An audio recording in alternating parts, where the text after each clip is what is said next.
Hello everyone, hello. This is ZeldaSpeedRuns. We are looking at the Crossworld Keysanity Tournament Round 1. So we're just getting started with our bracket matches. At about, let's say about half a dozen of them so far, roughly. We do have another one going on the other side as well, of course, so you can have more cross keys while you cross key, which is always nice. With me today is Chemo, who's going to be doing some commentary for us. Say hello. Hey,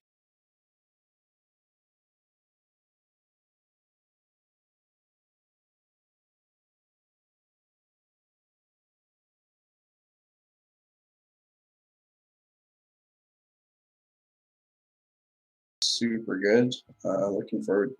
Should be starting in a minute or two here, looks like. Yep, just about 45 seconds by the look of it, so I'll be starting. Yeah, Top Life actually went really deep in the brackets last year, losing out to Dracarius in the winners bracket, who I think ended up taking third. So he's definitely a strong contender in this tournament. Yeah, that's a pretty decent result to be starting off Yeah, with there, I'd say. yeah, for sure. So it definitely should be an exciting matchup. But of course, this is cross keys, and anything can happen. And SuperNinTaylor is an excellent Link to the Past player. So excited to get started here. I'm liking the sort of Can't. alien dark link that Nintaylor's got there as well. Nice sprite. Yeah, yeah, the glowing face. And it looks like we're off. So our runner's choosing to take different starting routes. Super Nin starting at Link's house. Top Life starting at Sanctuary. I think for Sanctuary located at the useless fairy drop down, which is where SuperNinTaylor is going to be heading to in the more typical cross keys opening, where you check the witch's hut first and head for Houlihan Room. Of course, that early money is very valuable in this mode. If you run to a shop, you can buy bombs, you get the item in CAC right away. You also just don't know where the items are going to be, so it's really valuable to start out and get some stuff. The witch's hut can also be quite out of the way location otherwise, so you see a lot of runners choose to do that. Top Life heads back to Link's house after the money and is taking the south way into Kakariko, which of course has two 50-50 bomb drop bushes. You're hoping to get one at least before you head in there. Just super useful if you find any caves that have bombable walls, back of escape, Saha's closet, that sort of thing.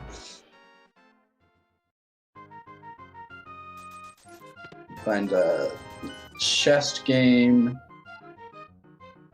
over in Useless House there.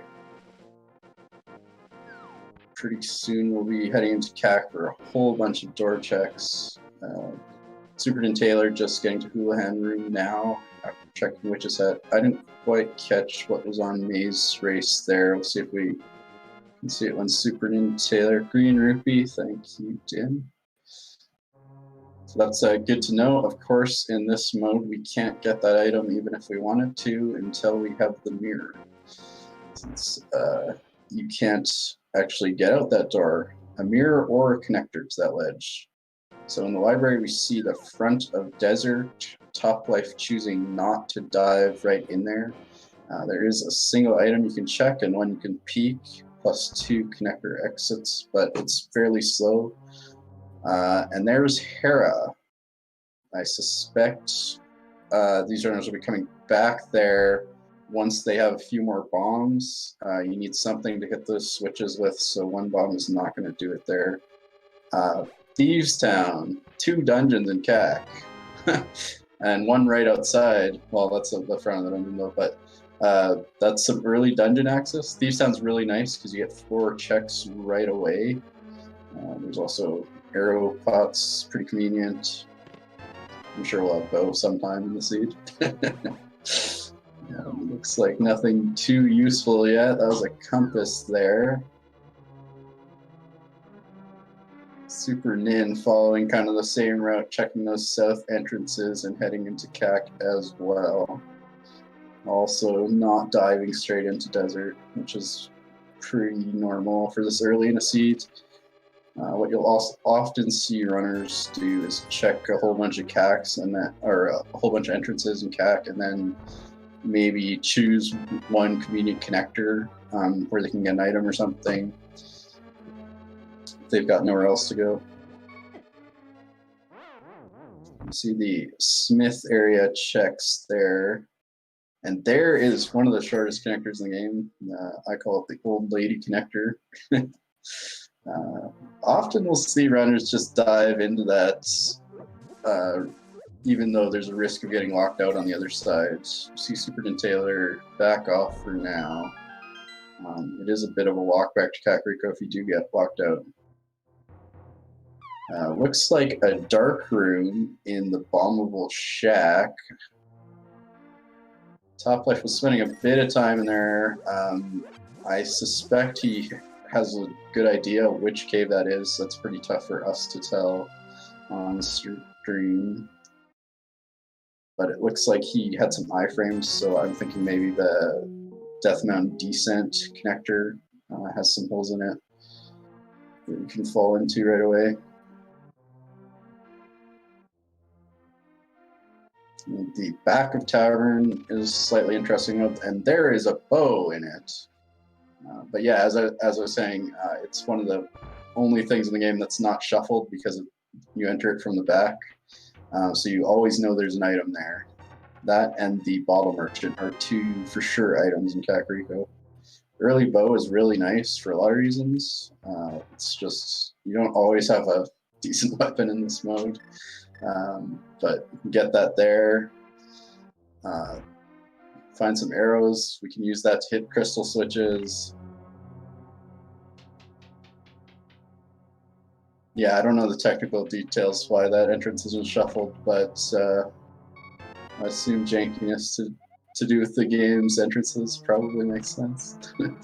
Yeah, so you see Topplife right away takes that bow back to Hera with the 5 arrows he's got out of Thieves' Town, and he's checking the 2 items we can get right now. Nothing too much. We've got a few maps already. That's, of course, the most useless one.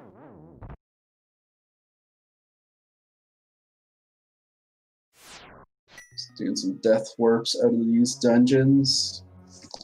Oh, did he get Desert Big there? I kind of missed that. Watching another stream. Yeah, Desert Big is definitely useful. Might also push them to dip Desert a little earlier. We saw them both bounce out, but that's an extra check they can get in there. Of course, you can't get the right side locked items.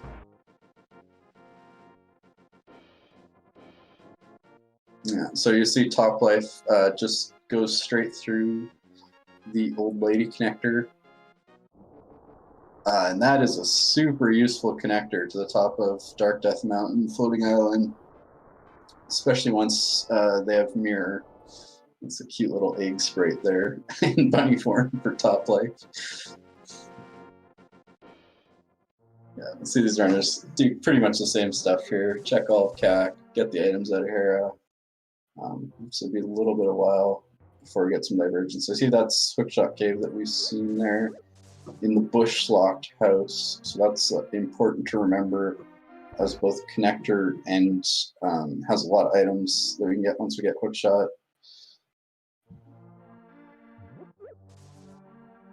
See if SuperNinTaylor spends any time in this dark connector or bounces right out. Looks like he was pretty quick. If you explore around in those, you can risk dropping down in the Old Man one, which is really useful to get early. Here's Blind's hut in Kakariko, practically vanilla. Very nice to find early. These runners want to keep careful track of these large item caves. So that's this one, Mini Moldorm Cave, Hype Cave, and then Hookshot and Paradox Cave as well. Moon Pearl in the back. Nice. Nice early Moon Pearl. We don't have to do as much bunny shenanigans as is sometimes required in cross keys. I'm gonna take that all day long. One issue in Cross Keys, I think, is if you get that early pearl, you can really have a lot of access, and it can be difficult to decide what the best kind of course of action is. So we get a red crystal checks here: Misery Mire, and Skull Woods. Really important to mark where that bomb shop is on your tracker. So that, of course, unlocks an entrance later in the game, potentially.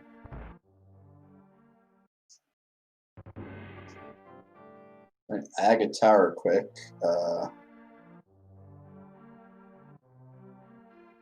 There's an item we can get out of Agate Tower right now. The second one requires a key, of course. With bombs, it's pretty slow to clear out that front room. I would think if they had full arrows, they'd probably dive right in there. See SuperNin thinking about it a little bit, but he's gonna come back as well.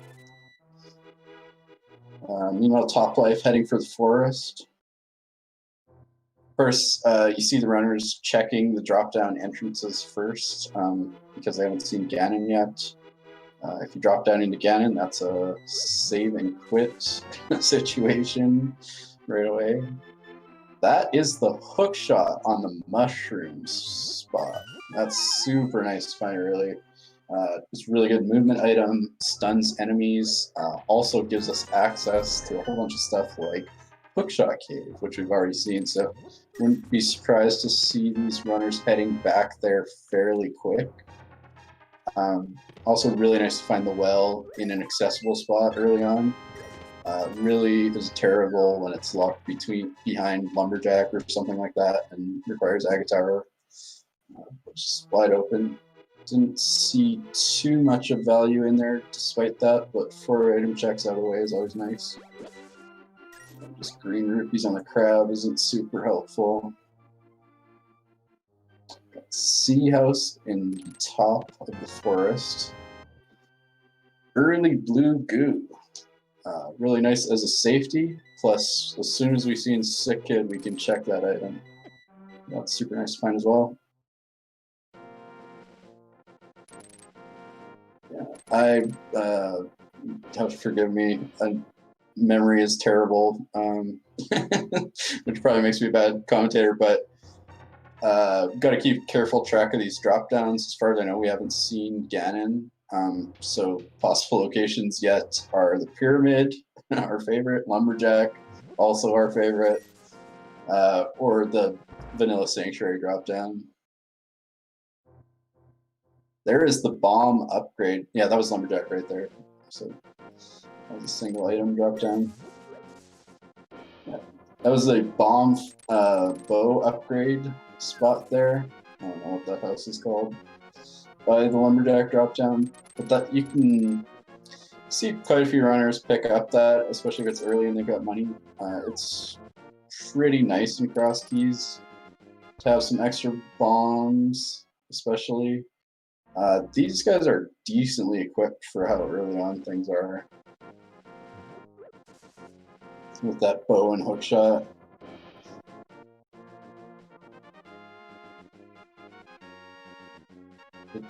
Both choosing to hold on to their money. It's a little bit of a walk into there too, so it's not super fast. You see Topplife finishing off his route here by dropping down into the back sanctuary to get those 3 items, which you definitely don't want to leave for too long. Yeah, we just saw Ganon in the Vanilla Sanctuary spot, so we know that. Could be wrong. I don't think we saw the Uncle drop down, so that will be in the Pyramid.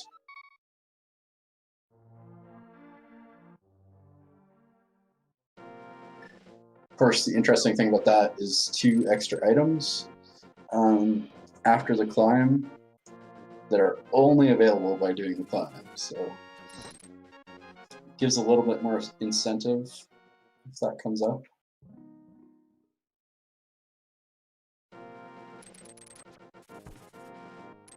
You see Topplife heading east. Just gonna check the island. The few entrances there, likely head to the eastern area. There was Swamp Palace in the Lake Hylia bomb shop. So, good number of dungeons we've seen right away. That's not always common. SuperNinTaylor taking that hookshot straight back to Hookshot Cave. Check out the items there.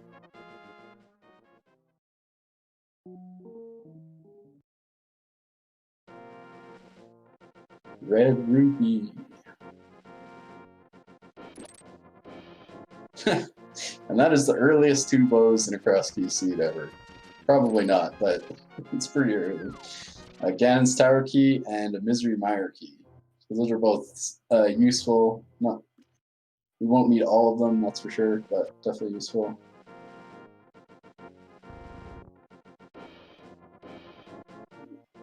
Hookshot Cave coming out at the desert area. The one-way exit. See a heart piece on Desert Ledge. And SuperNin just going to continue on and check these entrances here. There is Checkerboard Cave with just some bombs in it, so we're going to dive out of there.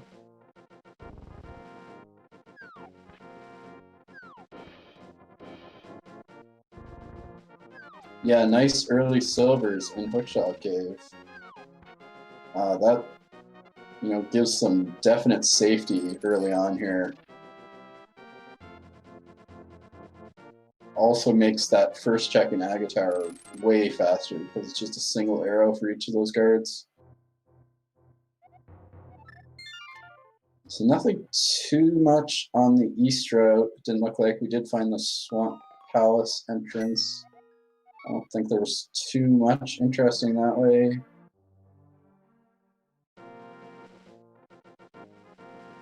SuperNin is just continuing on here. Finds the potion shop in the swamp entrance. So that's important to keep track of as well for when you want to turn in the mushroom. Usually in cross keys, if you can, you'd like to turn in that mushroom as soon as possible, but not a concern here. We know where it is, so I'm coming back there anyways if you want to check it. And there is Paradox Cave. 7 items we can get out of here, which is really nice to find early. 2 more connectors we can explore. See Toplife diving into Desert Palace, so he's going to get the 2 items he can there. Small key to ice and our first glove. Super nice. Glove is one of those items you want to find as early as possible in cross keys, always. Just because there's a bunch of isolated entrances that are hard to get back to if you don't check them on the way. Big key to Ganon's Tower. That's definitely good to find before you dive into it. Big key and bow has always got you thinking top of GT. I was just thinking that I did not see Toplife check the torch item in the desert, which is a little bit unusual. It's a couple extra transitions, but the information's pretty useful. SuperNin finds a connector to Village Outcasts. Well, Toplife finds one to Dark Death Mountain. That was Desert Right.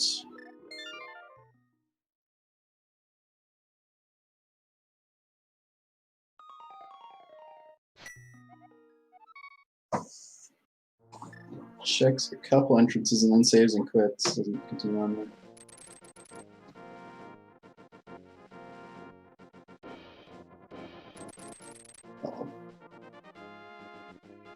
Never mind, he had to, because he was on Dark Death Mountain. SuperNin's the one in Village Outcasts.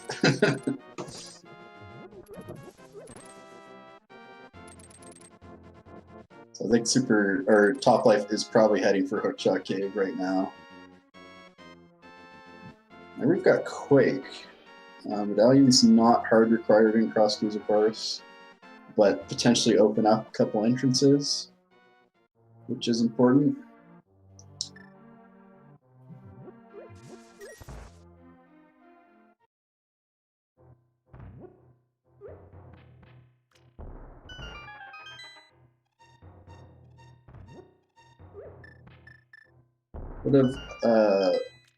Would have not been terribly surprised to see one of these runners check out that first item in Aga Tower before coming into Hookshot Cave. SuperNinTaylor in Skull Woods. Of course, the Skull Woods entrances are shuffled amongst themselves, which has the potential to kind of lock you out.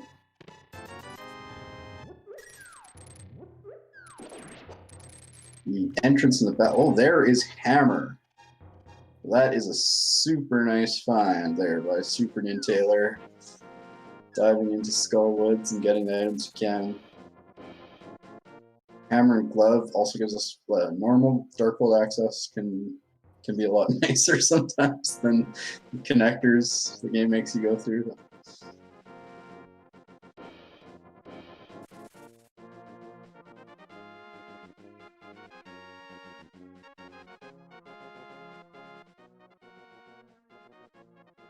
Topplife also following that hookshot connector into the desert area and checking out what we can there.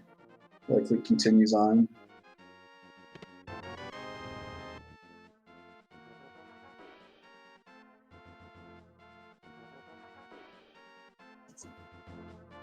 See where these runners head now. Well, that's right, we haven't seen one drop down yet. Neither of these runners hit up the castle, so I'm missing one, and I'm fairly certain Uncle is at large, so this could be it right here. And it is, so there's those two items. That means Ganon's tower drop down is something else. I want to say either Useless Fairy or Magic Bat. Somebody can tell me if we've seen one of those already. Topplife finds that Paradox Cave. Gonna pick up his glove.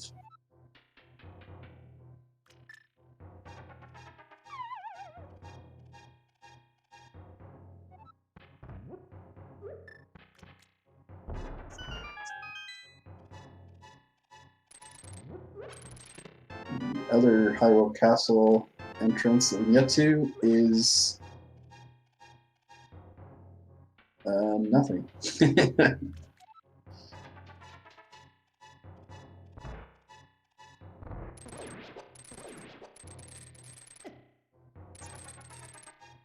So SuperNinTaylor saves and quits to Sanctuary.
Can you? Okay, I think I was not. You couldn't hear me for a while. Hopefully you can now. Okay. Sorry about that. Discord issues, I guess.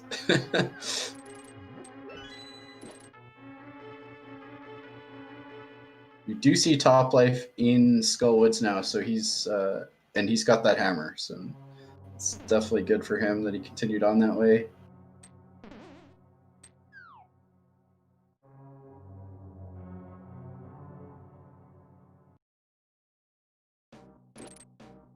It's going to continue on. I don't know what I said that wasn't heard, but yeah, SuperNinTaylor continuing up here, getting the couple items he can off of Stumpy and onto Dig Game. As well as some entrances there, so that can be pretty valuable to check early. Finds the mushroom on Stumpy. Big key to Thieves Town in Skull Woods. SuperNinTaylor did not get that because I don't think he found his way to the item dense part of Skull Woods.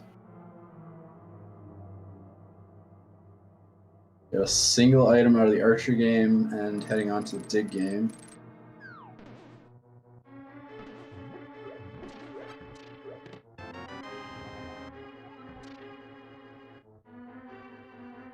That pinball room key not shuffling in entrance can be really valuable.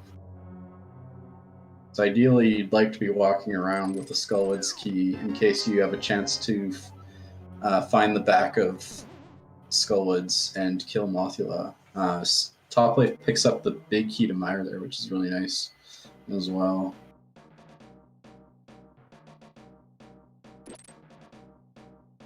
Looks like Super Nin did a map check already, so we've got some crystal information. Turtle Rock being a pendant. That's a lot of info for how early on we are, to be honest. Did not realize we had that many maps. Pod, Swamp, and Thieves Town crystals. TR a pendant. Ice Rod potentially not required is always nice.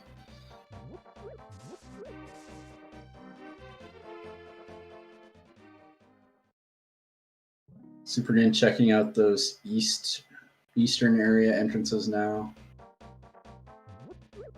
Toplife doing some more Dark World entrance checks.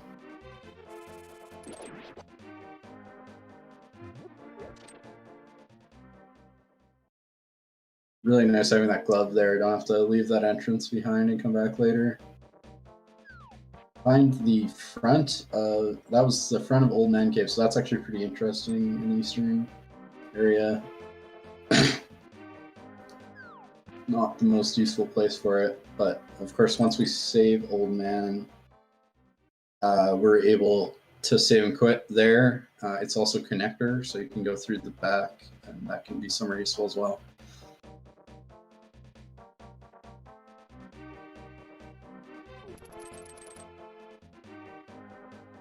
Toplife routing around, just gonna check out the Curiosity Shop. Wouldn't be terribly surprised to see him go south out of Village Outcast and check Dig Game that way. Also, could just save and quit to Link's house and take the regular Dark World portal. Yeah. So nice thing for Super Nin here, after checking these eastern areas, is he can go straight into Dark World there and check stuff that way. Check entrances we haven't seen yet. Toplife doing that area earlier means that he has to, you know, walk there more conventionally, not kind of double up on them. So here's, we see two dungeons at once here, Pod and Mire. Mire's an interesting one. We've got no fire source to take care of those left side chests, but we do have, oh, and Super Nin also doesn't have the big key to Mire that was in Skull Woods, so that's a bit of a shame for him as well. I'm a tiny bit surprised to see him dive in right away without either of those things.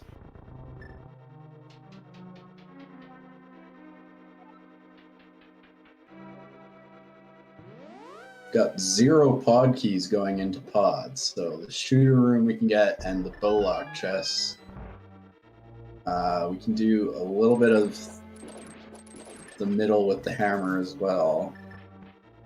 The arena bridge chest as well as the Staphos drop down.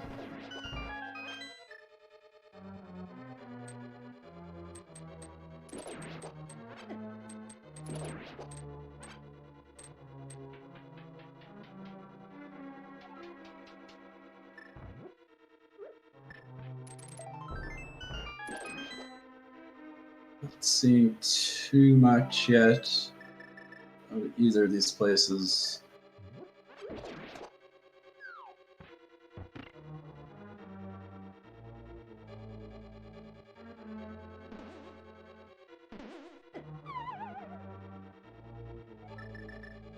Yeah, that's a little bit of an oof there for sure, missing that chest. But he's got pretty good incentive to come back there later too with more stuff. So hopefully that wasn't an important item for him.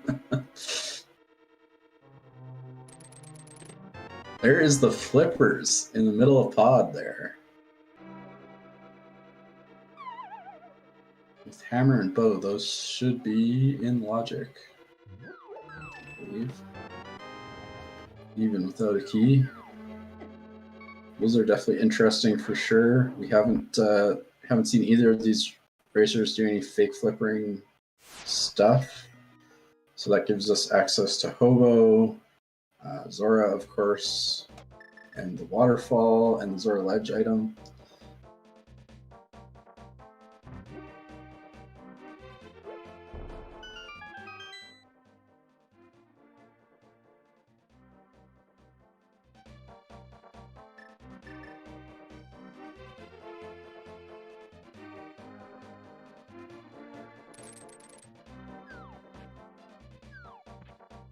Yeah, so SuperNin continuing on south now and checking his dig games. So I kind of figured he would. Meanwhile, SuperNinTaylor is headed back into Paradox Cave. Maybe headed that way as well. One of our exits, I believe, went to Village Outcasts. Yeah, that's exactly where he's headed. So checking some more entrances. That hammerlocked one can be an easy one to leave behind. That's where Pod was. So he dives right in. We'll see how much he does, but I'd likely think he does bowlock side and gets the other 2 chests as well. So he should also pick up those flippers.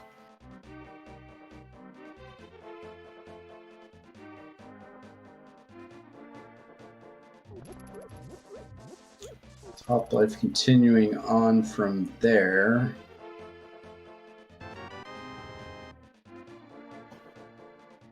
Not checked that mushroom yet. Topplife likely will check these kind of south entrances here, the swamp entrance, hype cave entrance, and then take that hammer across the bridge to the dark or to pod area.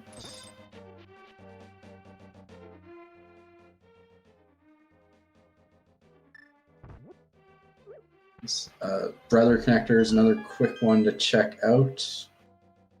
This isn't a terribly inconvenient place to get locked out of either, because you can just well, there's something we could have seen much earlier, probably.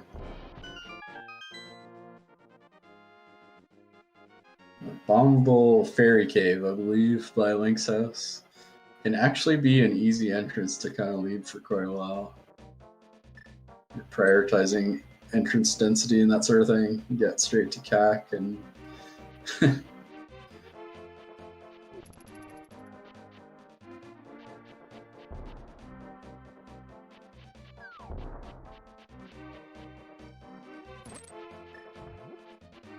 now we get to see its Dark World equivalent on Topplife side,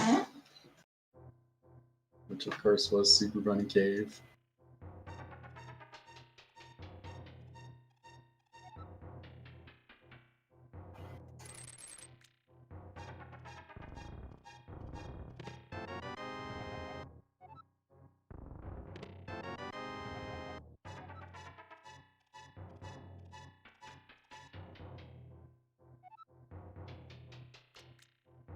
So Super Nin continuing through. Pod does pick up those flippers.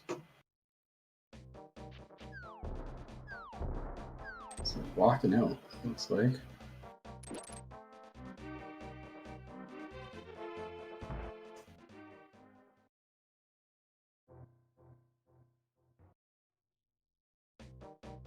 Just a common shop in the dark bomb shop. Super Nin's heading up and checking some of these entrances he left behind when he got sort of locked out of Skull Woods. Wondering if he will head back into Skull Woods and try and get those other items, or if he'll leave that for now and kind of head east.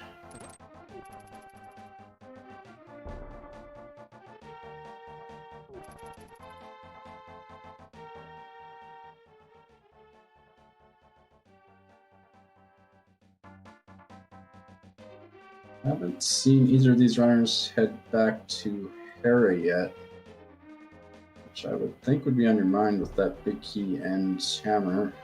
Also got hook shot, which can speed it up a bit. Spiral Cave is, I think, one of the worst connectors in Cross Keys.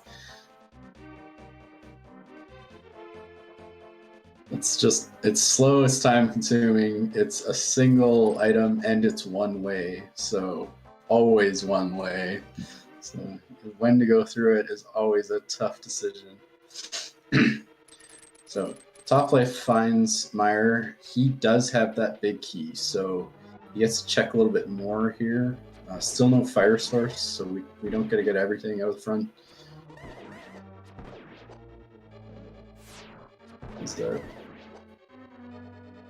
Wizrobes cannot be damaged by everything, so that's putting the bow to work to clear out Mire 2.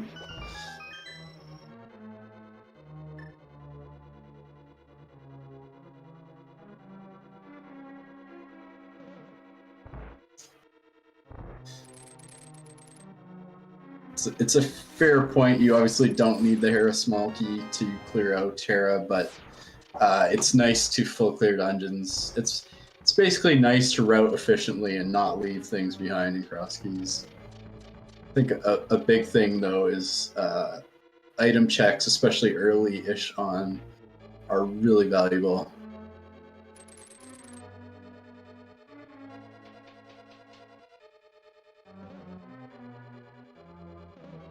The banhammer out, it looks like.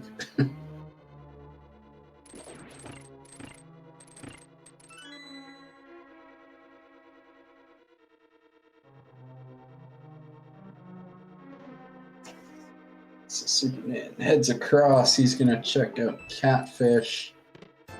Dark Potion Shop checked out. Likely head over to Dark Shopping Mall. Those flippers.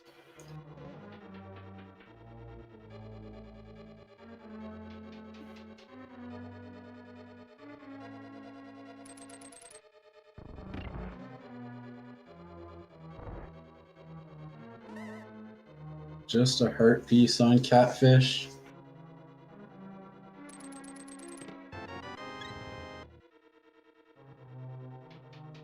Topplife getting some timely hearts in Mire can be quite a dangerous place. Walking around with one heart.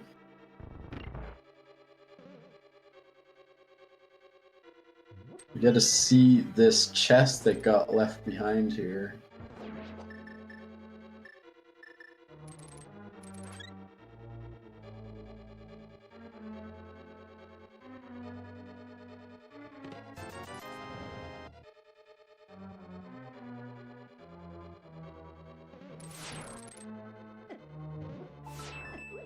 It's got a nice spot to death warp from. We take a whole bunch of damage anyways. One key to pod. Won't give us anything new since we've already seen those checks with the hammer and bow. Unless one of these runners decides to take the long way through the right and do the back with one key, that's pretty unlikely, I think. and certainly out of logic. The back requires 4 keys to access. So we're going to check out the pyramid, heading back to the pod area.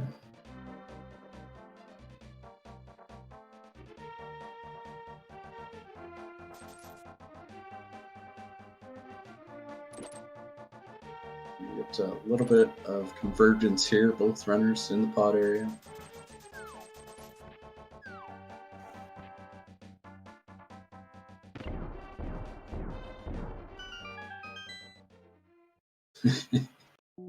There's that spiral cave connector. See SuperNinTaylor taking some time, trying to decide if it's the right time to go through or not. Decides to leave it and check out the pod entrance at least first. May see him come back there and check it out. Looks like that's what topplife might be doing. Spiral cave definitely wants some love. At least one of the qualifiers, ice rod, was in there, and that was real bad if you missed it. Especially till late in the seed. I think it was in the Hera entrance. It was just a rough place to get back to, too.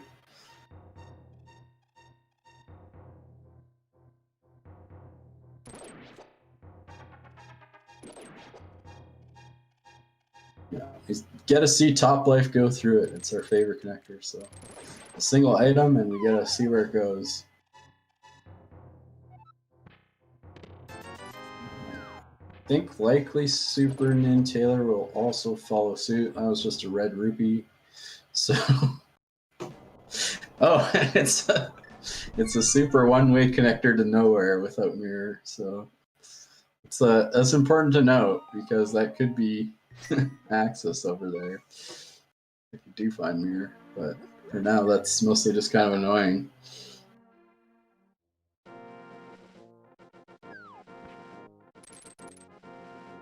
Now, that's true enough. Yeah, we have way better connectors to Dark Death Mountain already, to the floating island and the other side.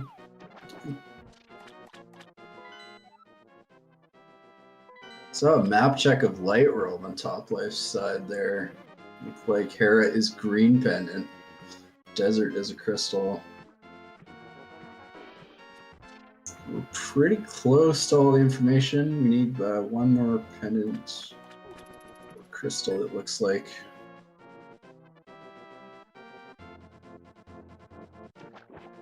Get these flipper checks finally on Toplife's side. And there's the mitts held by Hobo. So mitts aren't hard required in cross keys often, but they're still pretty nice to have. Some better Dark World access, easier Death Mountain Dark World access as well. And just a few extra checks we can get. He's got access right away to the Ice Palace entrance if he wants, but of course that is a one-way deal. You cannot get back without mirror. That would be a save and quit after that. See SuperNin checking out the glove-locked entrance, which we haven't seen. That is the back of Skull Woods. That is one of the most annoying entrances in Light World, I think, because you almost never have glove the first time you go by there. Waterfall Fairy Cave there on Toplife's side. Just a heart container and something. Oh, and there's the Smith in just such a nice location. Very conveniently located next to Kakariko. So you're gonna be wanting Flute to check that. That is a slow check.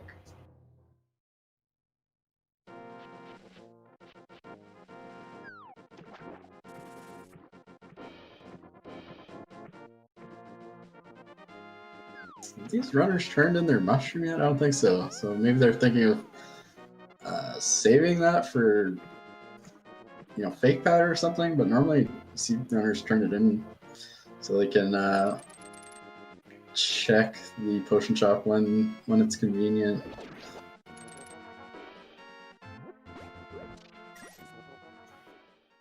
Top Life also finding the back of Desert.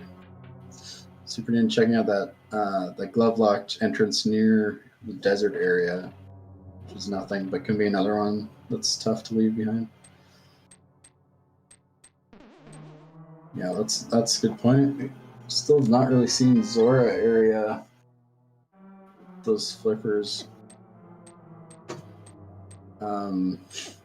We're a little bit short on cash is part of the problem. 424 on SuperNinTaylor's side, and just 344 right now for Top Life. So that makes going to Desert quite a difficult choice.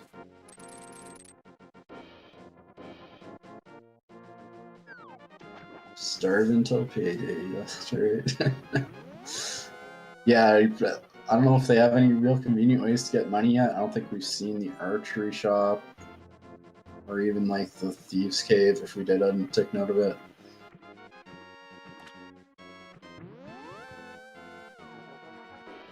Rupee crab was like green rupees, so that's not gonna help. So I guess you just kind of check what you can, but here's the back of Spectral Rock, which is sort of an interesting connector. We get a peak one item, which is just the compass. Can't go backwards across that gap, except by hovering, which would require the boots. But SuperNinTaylor is going to check out that connector right away. That makes sense.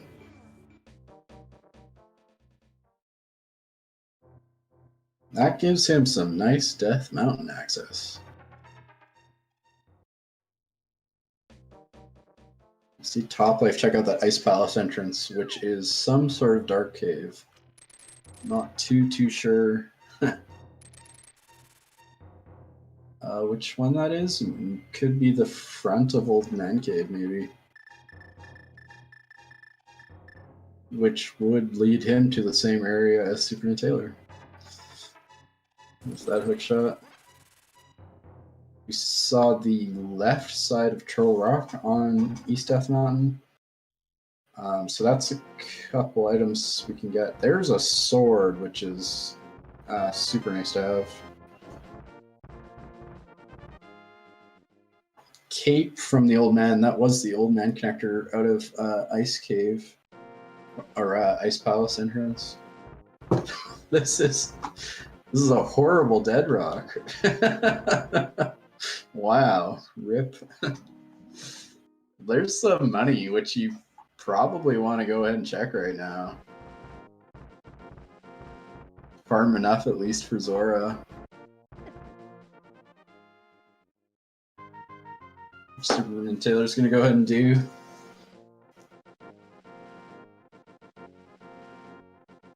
It's probably the best place for money.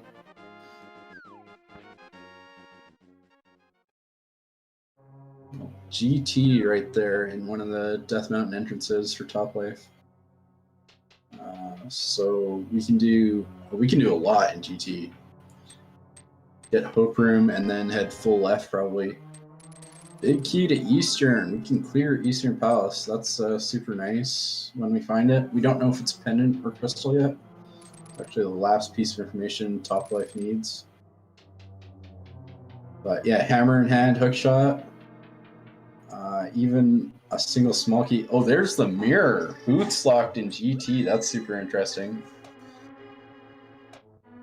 Mirror, even though it's one of the nicest items in Cross Keys, is not hard required always. So we'll see if that mirror there means we get boots or if it's just going to be a really terrible seed for movement and efficiency. It's still pretty rare to not need it because it unlocks a lot of entrances.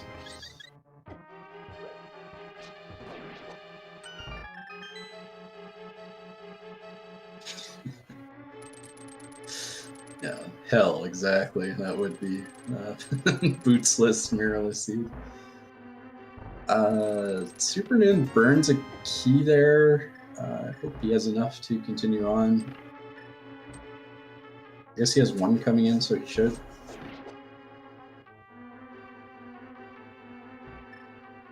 You do want to be careful with your keys early on in GT. You don't want to get locked out of like Rando Room and the big key room after Ice Armos. See SuperNinTaylor also finding GT, so he's gonna follow here and clear what he can. Small key to Thieves Town, nice. So they can full clear Thieves now without abandoning that big chest. Got both the hammer and the small key. That was a rough one if you ever have to leave it behind.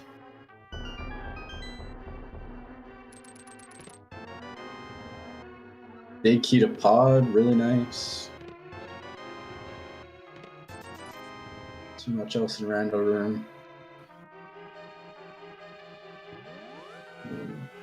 We're short on pod small keys now, but when we get some more of those, we can clear pod and get a bunch more checks. I actually guess they could clear Helma right now. Probably a little bit unlikely to go back there without a couple keys. These Staphos.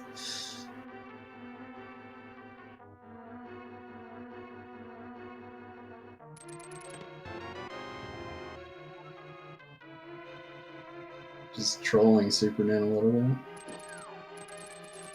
Yeah, he's got some other options to take care of those guys. Hammer or swords.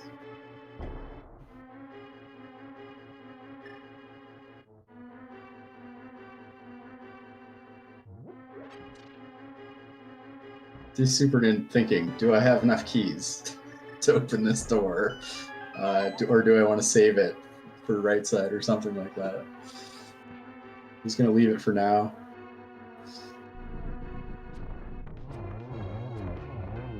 Silver Rose makes this Armos fight pretty nice. Really well done there by topplife. The lamp! Way back in GT. So that's going to be logically locked behind some more GT keys. But pretty nice to have. It's an early fire source.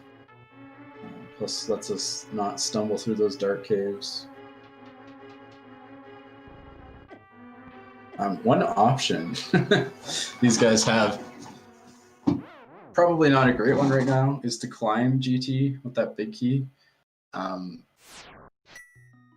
Topplife is certainly not going to do that since he burned his small key. But you could see SuperNinTaylor thinking about that. That might have been one of the reasons he was debating opening that room.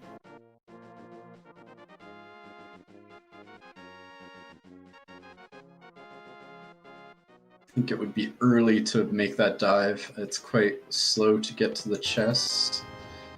Would be different if it was the well or something on top of the pyramid. See a big key on top of Spectral Rock, which is definitely interesting and good to keep track of.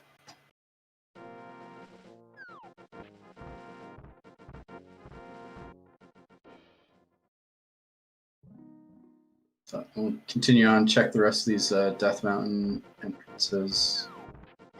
Map of Ice would actually give us full crystal info with the check.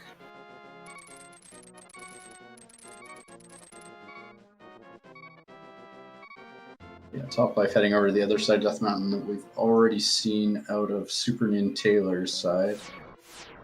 He finds that right or the left side of Turtle Rock and he's diving right in. Or not. He was going to dive right in. Maybe thinking save scum the key? I'm not too sure. Or he just means to leave and took a laser to the face, which is pretty easy to do in that room.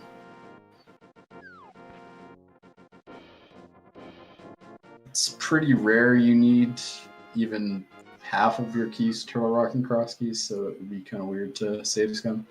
Well, there was the other side of Turtle Rock right there as well. I didn't notice that before. That's kind of funny.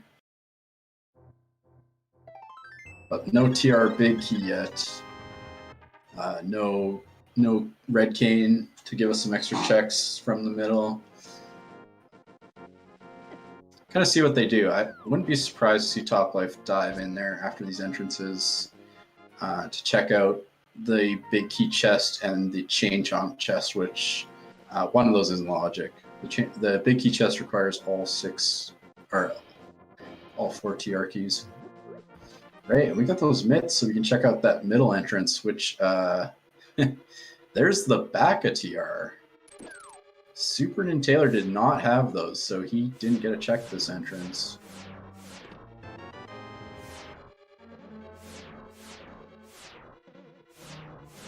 Which is a bit of a shame for him. A Master Sword and a big key. The big key to Turtle Rock in Turtle Rock. It's not always what you see across keys. That gives us access to that big chest on the right side that we just saw.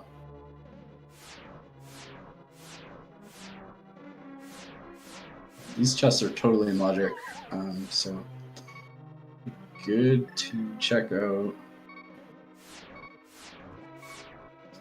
It's unfortunate for Super Nin that he hasn't been to Hobo to pick up those mitts, though.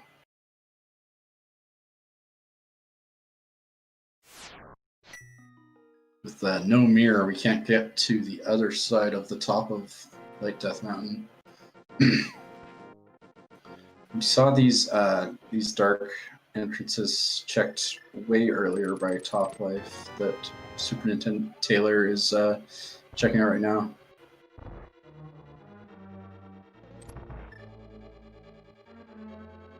Yeah, so SuperNin takes that big key and he's right away checks the big chest, heading in to check Crystal Roller Room. I would suspect with Death Warp from there and head back and check all the way to Chain Chomp Room.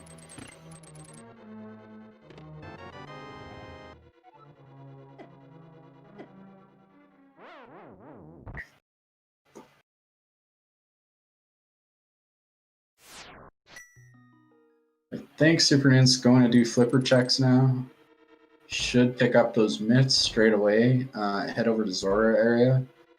He does have the money for King Zora, so you see him go back a little bit for that red rupee, but realizes he has enough. So that will be a new check. That single entrance could be tough to get back to for him on Death Mountain.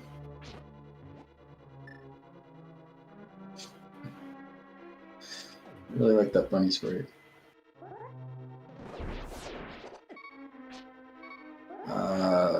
Topplife got to be a little bit careful with his health there. Those pokies do some damage. Takes care of him, picks up that key.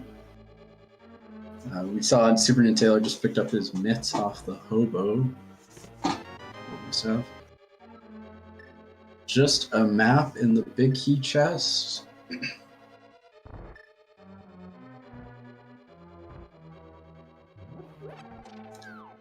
Every map, I think that is possible. It's kind of incredible. You don't get that too often in Keysanity, so much information.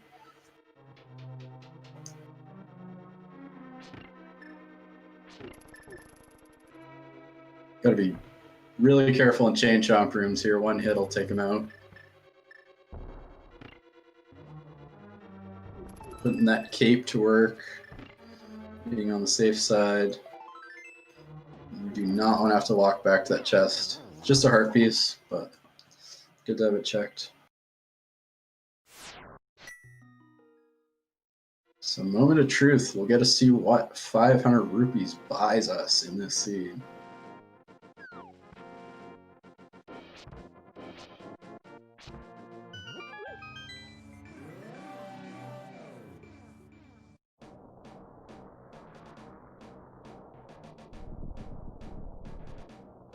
Admit, of course, also giving us a couple more entrances on Dark Death Mountain there. So, see Mimic Cave. Do right away, which is really nice. There's a book for sale. $500 book. Must be a textbook. So that's pretty interesting. Gives us an entrance in desert, as well as the tablets. We can check PED with it if we so choose.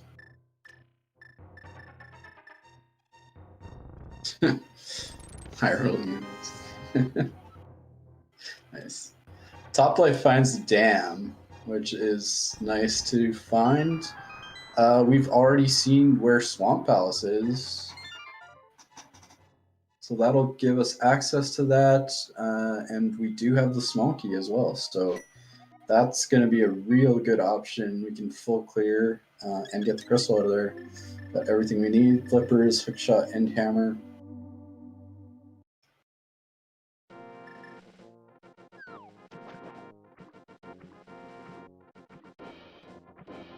Looks like Topplife turning in that mushroom.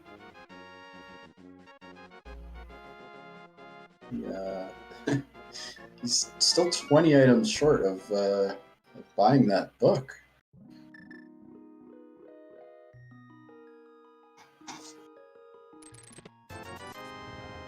Not anymore, though. He could have taken that red rupee up with him.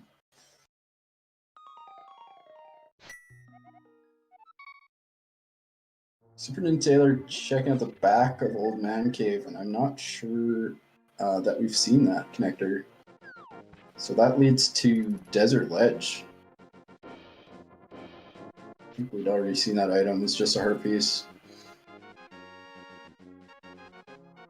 But with gloves, you can get one more entrance here.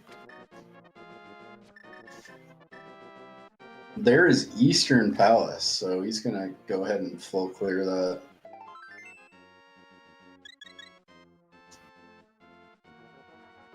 Yeah, so we got some options right now. We got pretty good access to the world. Eastern Palace, just found, is clearable. Top of Hera is clearable. Swamp Palace is also clearable.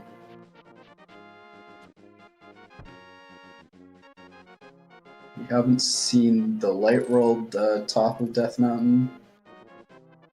We haven't seen Mire area yet, which could be flute locked.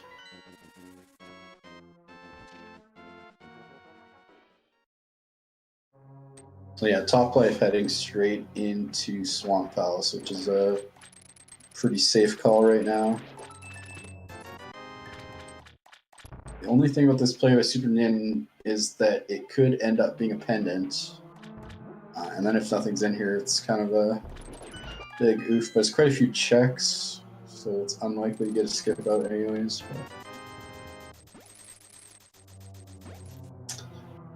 Oh, good point. Topplife did do that check set as crystal, but I'm not sure if Super Nin knows that.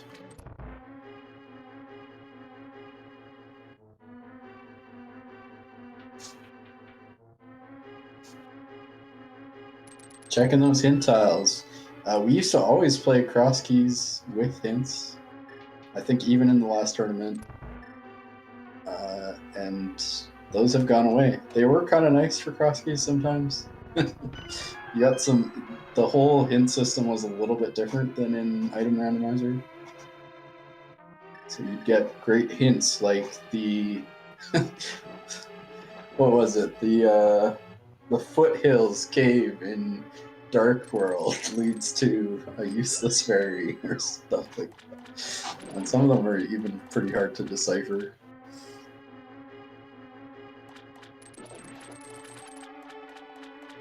But you would get pretty useful hints sometimes, like the big chest in Thieves Town is a red ruby, and then you could just go ahead and clear Thieves Town without the small key. So it's definitely a little bit of change.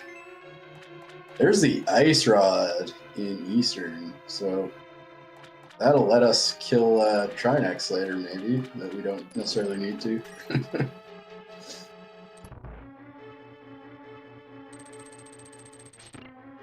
No, those were always good hints as well. The Eastern Palace is in the back of Desert Entrance. Thanks, game.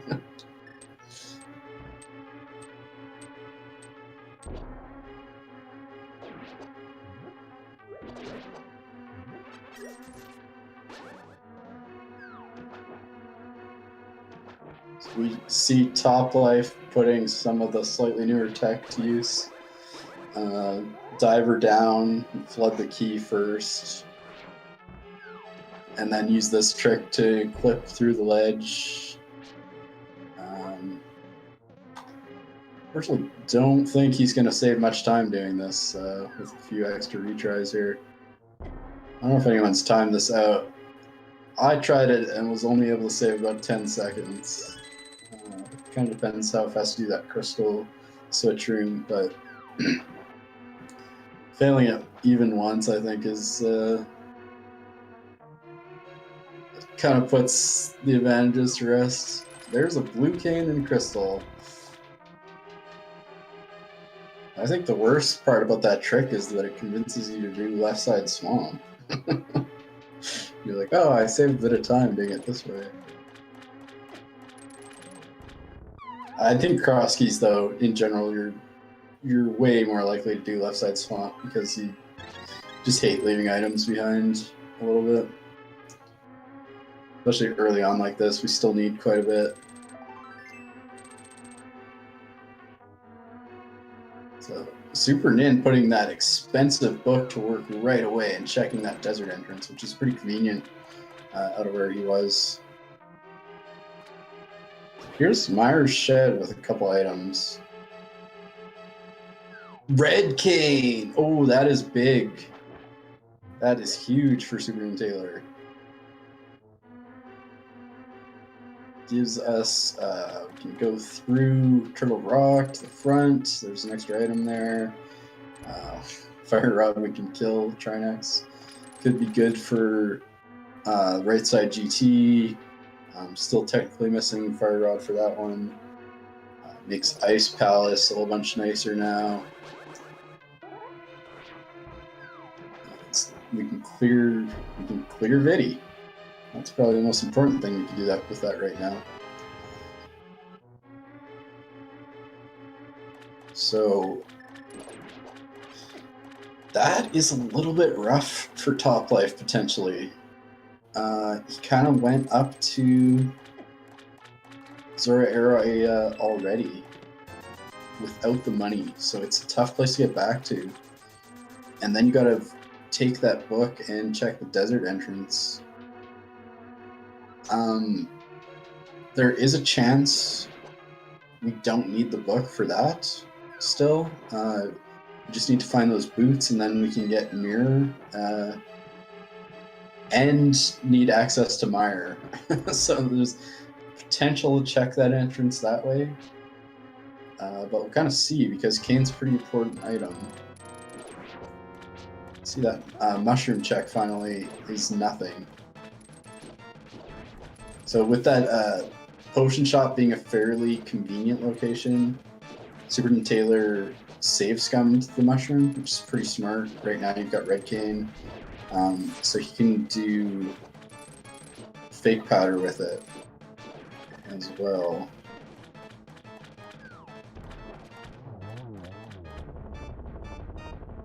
It's also not the worst safety to have either. Especially in like the back of Mire or somewhere where you're usually pretty low on magic anyways. That's Swamp Palace cleared for Toplife. His first crystal of the match.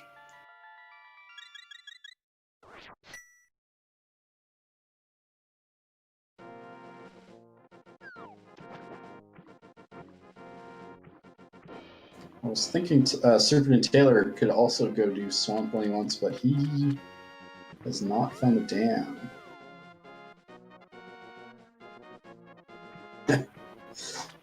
Yeah. Yeah, Cross Keys just tends to be a fairly back-heavy mode in terms of crystals. You spend a bunch of time exploring entrances and kind of building up your weaponry. Okay, so Toplife heading straight to Zora right now. He's gonna pick up that book. I don't think he grabbed that key off the ledge before, so he'll get that GT small key as well. May have purposefully left that so he had a reason to come back.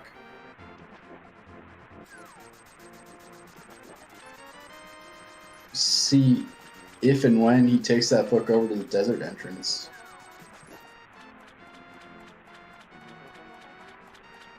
Checking out the back old man cave is a pretty good idea when you can. If that's a useful entrance, it's pretty quick to go through after you save and quit. So you may do exactly like SuperNinTaylor here and check out that, which would lead him right to that stuff.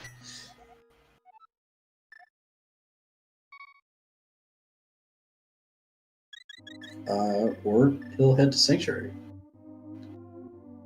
So SuperNinTaylor finds that ferry connector, which leads to the hammer pegs entrance.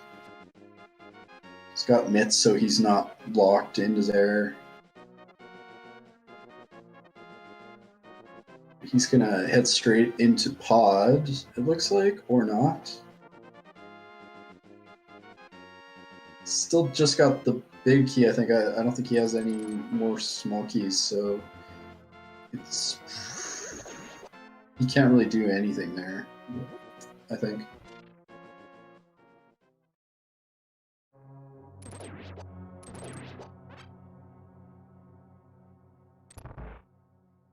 You see topplife heading into the back of Skulls. Doesn't have fire rods, so he'll have to do a bomb jump here, which isn't too bad. To use that lamp to get to Mothula. But it's crystal, so it's pretty good to do when you can. Getting trolled a little bit by those Gibdos there. Gotta be definitely a little bit careful with his health, especially heading into Moth. And has to take 2 hearts of damage to do that bomb jump.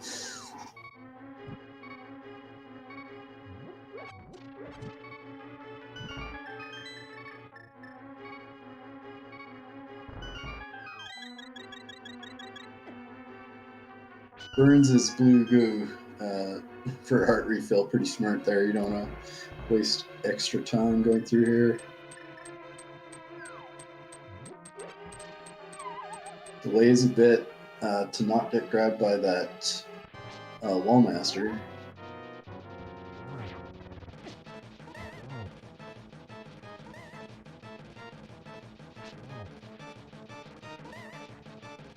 Superman heads into Hera. I saw him going to Thieves down there, but he doesn't have the big key. The topplife does, so he can't clear the back of Thieves Town.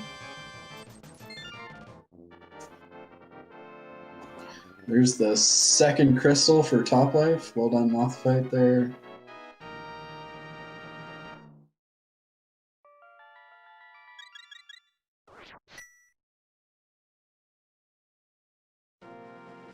Big difference between these guys here right now is that topplife had mitts when he was on Death Mountain, which gave him some extra checks, and SuperNinTaylor did not. There's a big key to Skull Woods, which is the single item check.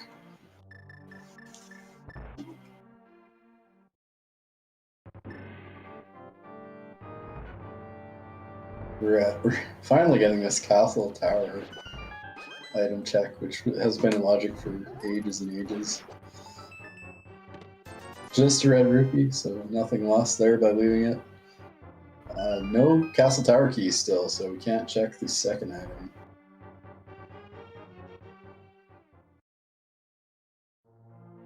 SuperNin puts that hammer to good use, takes out Moldorn for his green pendant and 3 bombs. So not super sure if we've seen Sahasrah's closet yet.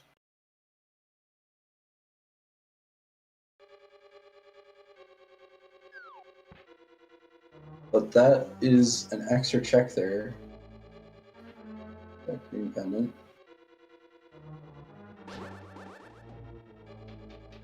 See topplife head into Thieves Town, which he can full clear.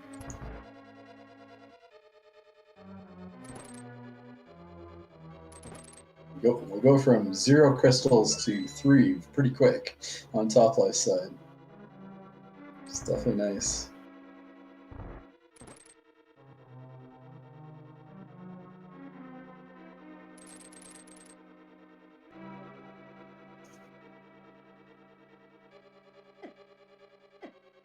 See where Super Nin heads after this.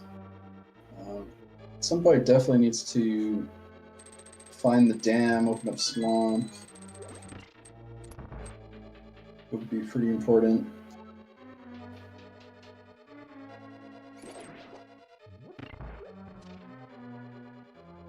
Got some sinking going on top left side. Hopefully that's coming through all right.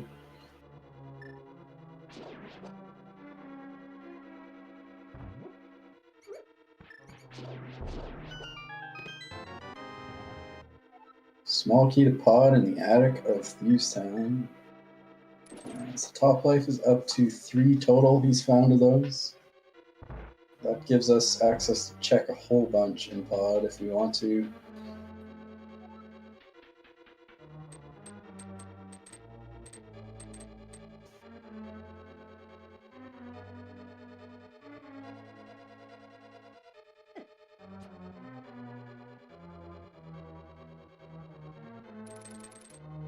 Superman went into Skullwoods there.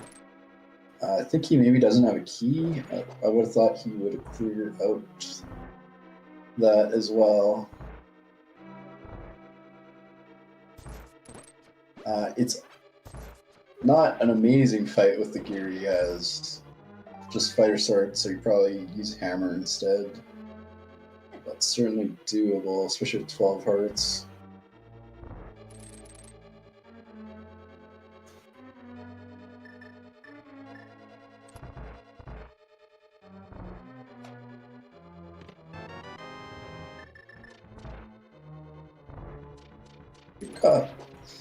We got a lot of big keys, to be honest. So on top left side at least. So I'm trying to figure out what, if anything, we actually need. He for sure needs red cane. Fire rod is not a hard requirement. Because Turtle Rock is a pendant and Ice is also a pendant. We're actually pretty close here, it looks like. You see SuperNinTaylor finally kind of clearing out the item part of Skullwoods.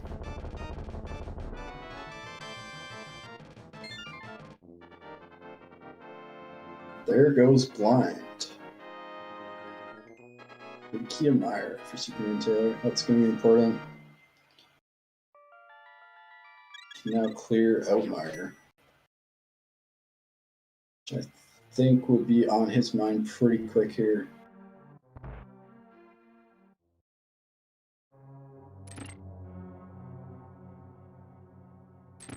We haven't found the back of desert yet, so that's going to be important.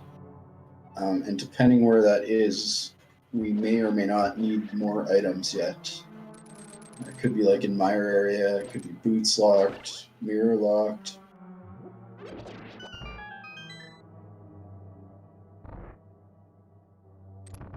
Even medallion locked. I don't think either of our runners checked the Turtle Rock medallion.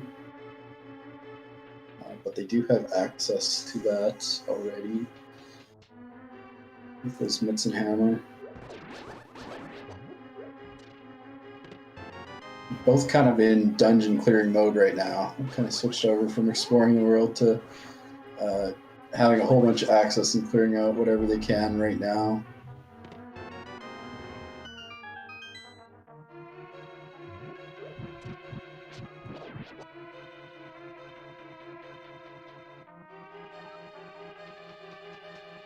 I think Top Life saved some time early on by doing Skullwoods a little bit differently. And getting those items out of there originally, plus coming away with a small key, so he could do Moth right away. So Skullwoods can really troll you in cross keys if you have to drop down. And you pick the wrong drop down.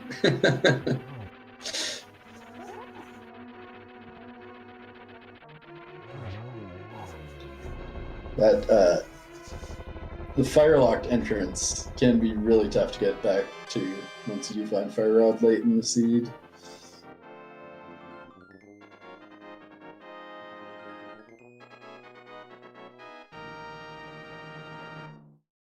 Especially if you gotta do some nonsense dropping down and walking through Skullwoods.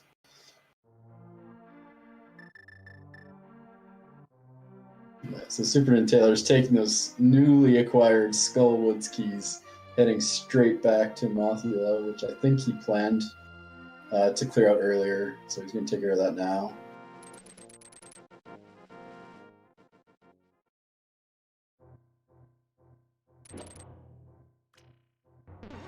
Putting Ether to work on these Gibdos, which is actually a pretty quick way to deal with them. Silver Arrows is also good.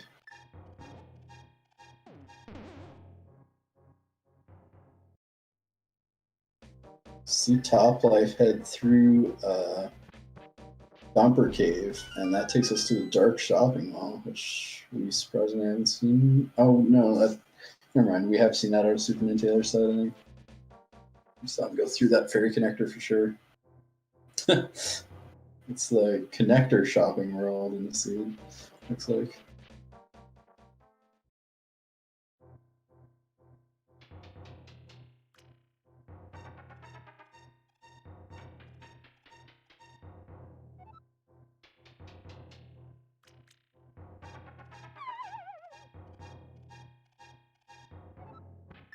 He's heading through that ferry connector. I don't remember exactly where that went, but I don't think it was useful.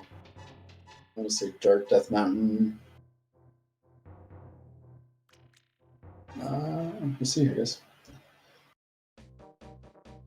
Well, that was the one that led to Village Outcast Soundpipes. So SuperNinTaylor takes care of the moth, picks up another crystal. That is his second.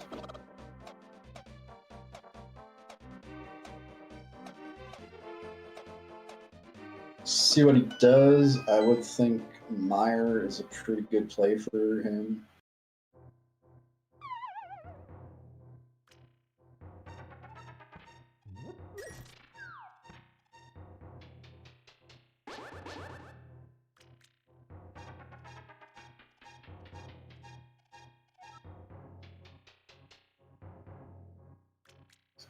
Quick shot. I think he's gonna go through the connector here. Not.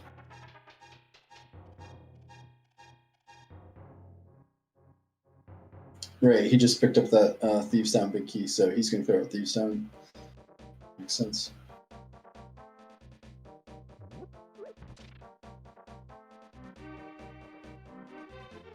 Thieves Town, which we've already seen out of Topplife. I don't remember there being too much value in here besides the crystal.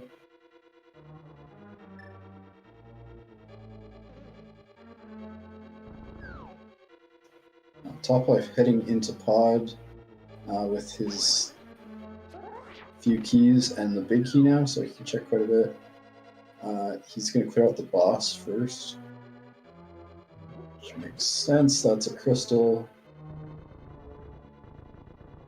No red cane yet for Topplife to speed up this room. It's going to be interesting for him when he gets to find that red cane. It could be a big thing if he leaves it for a long time. It's only hard required to clear Mire, but definitely could be required for some other stuff yet. The small kit of pot in the attic is definitely useful.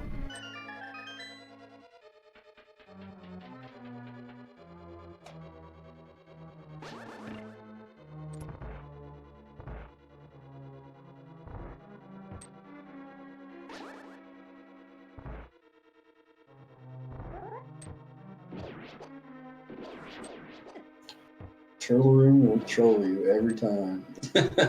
Turtle goes down. Let's do a bit of time.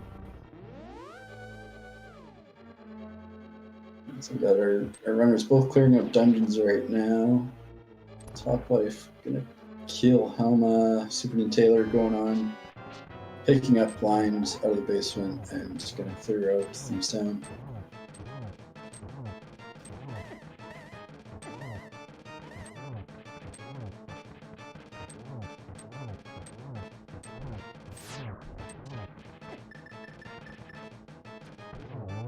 "17 hits with the hammer and 1 silver arrow gets it done." Nice fight out of top life there for Helmasaur. That is a small key to Castle Tower and a crystal. So we have access to the second chest in Aga Tower now.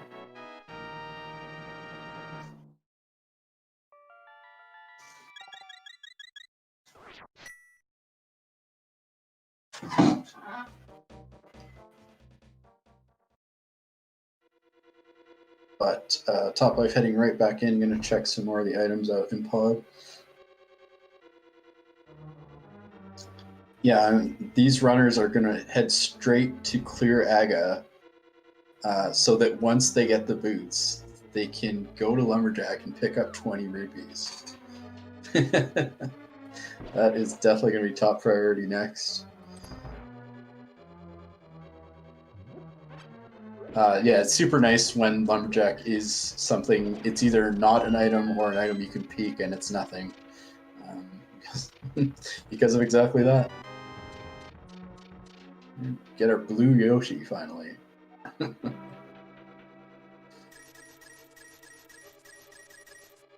So blue mail, nice to have. Definitely not super required. 11 hearts on top left side. Oh, a pod key in pod is always a little bit spicy. That is nice. It's nice to have. He's just going to burn that right away. And check out the Harmless Holly item, just a heart container. I could be wrong. I don't think he set up a death warp or anything like that, or save scum, so that's a key that's gone. If he wants to check the big key chest, he is going to need one more.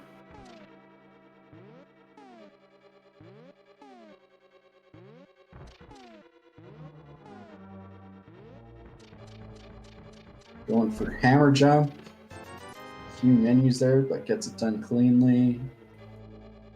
Just a red rupee in the big chest.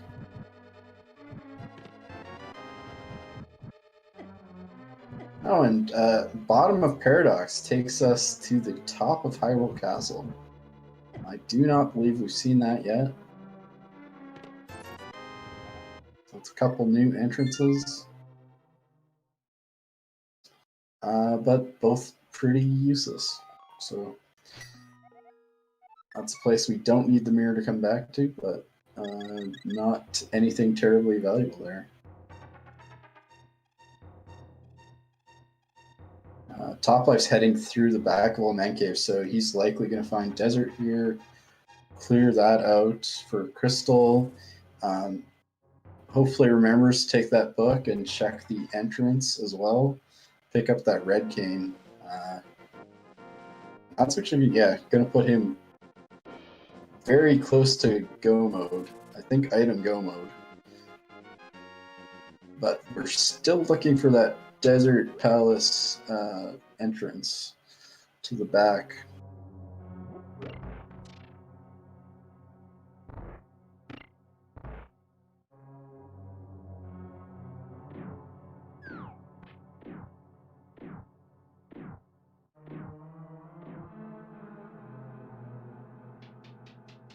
SuperNinTaylor heading through desert.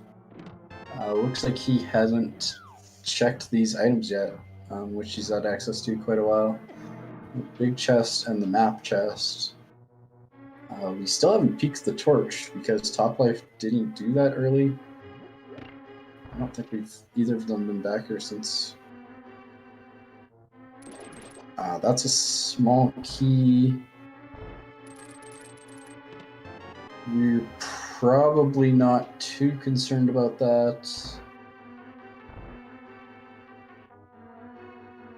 If we find boots, it could put some stuff in logic in one of our dungeons, but shouldn't be hard required for anything.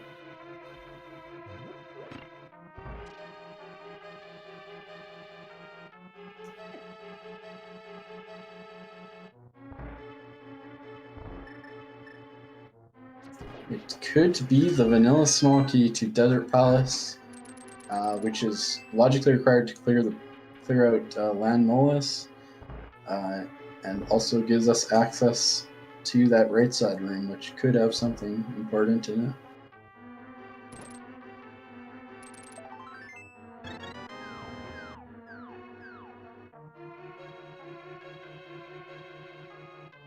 Top has Desert Smell, so I guess that's not it. Makes no sense. We see Bombos is the medallion for the top of, or for the TR entrance. So it's the one medallion we don't have, which is both interesting and a little bit annoying. Without mirror, we can't check it this way anyways. We don't actually have access to that entrance. Here's Hype Cave. Small Kid Pod is nice. This is the Hookshot Cave entrance, I believe.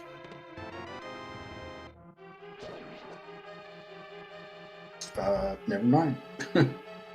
Fairy Cave. That was not a lot of hype. The desert key is definitely interesting. So SuperNinTaylor finds the dam here finally, gets that key to ice, but more importantly has now access to go take care of Swamp Palace. So we'll likely see him do that right away after this. Take care of Mimic Cave right away.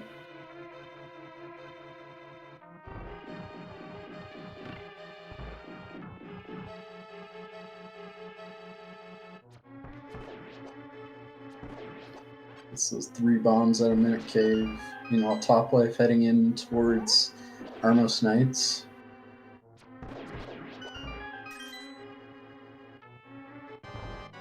Silver Arrows makes this a pretty fast fight.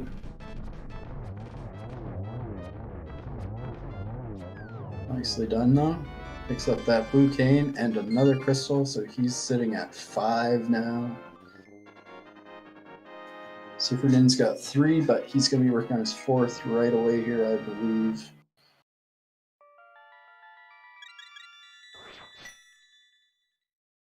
Can take care of Helma whenever he chooses to. Still pretty light on pod keys. We know 1 is in pod.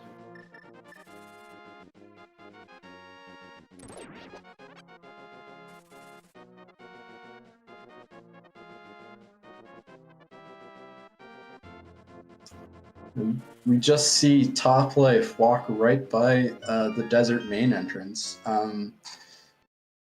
He could just be heading back there. That is the end of your route without Flute. So yeah, he's just wanting to check that glove entrance first before he heads back. That's good, because he's going to want that red cane.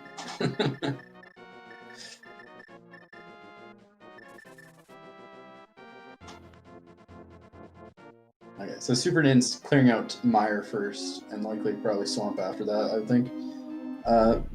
Makes sense, as we have not seen the Swamp Big Key yet, which you would prefer to have going into Swamp.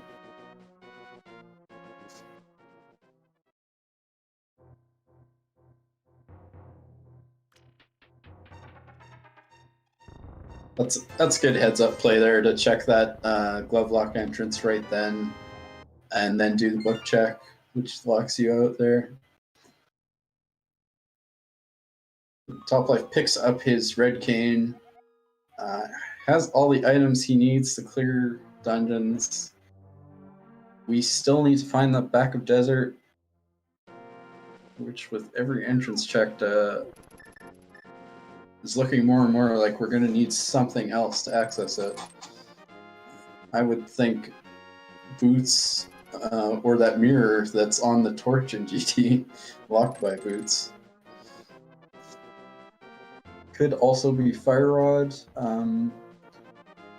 One thing we will be able to do is Red Bomb, but I don't think that we have seen the Bomb Shop yet.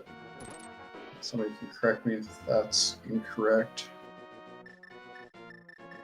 Bomb Shop was in CAC. Okay, so that was real early. Oh yeah, right. Okay, so you're gonna want to, yeah, clear out these red crystal dungeons and check that, and hope that you don't need any more items.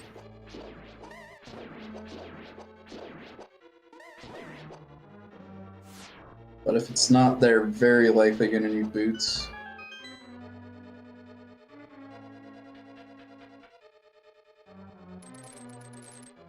Both our runners high-fiving in mire here. Here's the Super Nin back to take revenge on this chest that took him out before. Picks up that small key.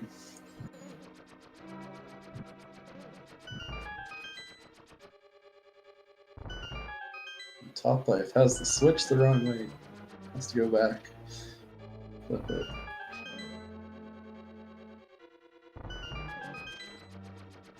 So Super Nin, interestingly, is not going to do the fire-locked chests. Just heads straight back into Vidi. I would think that means he's going to skip them for now. Yeah, that's a good point, Din. Flute could also unlock some more entrances for us with that mitt in the mire area.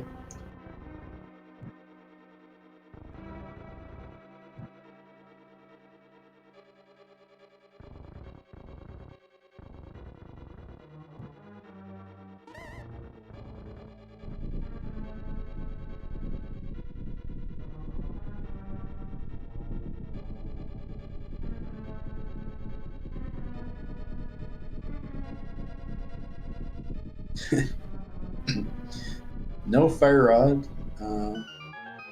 for mire, so yeah, we have to do that with the lamp. It's a little bit slower, for sure.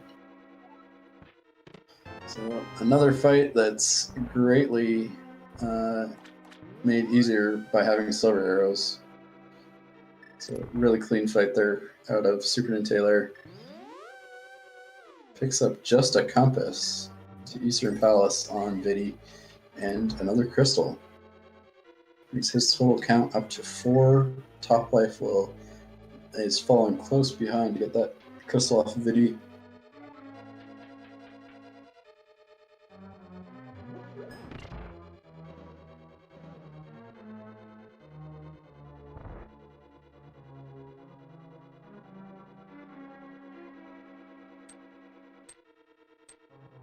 Both are sorry. Both our runners are going to have both 5/6 crystals. Kind of interested to see how soon they go and check a red bomb, as that desert palace entrance is really the last thing we need for sure. And knowing whether or not it's going to require more items is definitely important. But we see Super Nin is going to clear out Swamp first, which I think makes sense. If he's skipping stuff in mire, I think there's a pretty good chance he's going to also avoid left side Swamp here.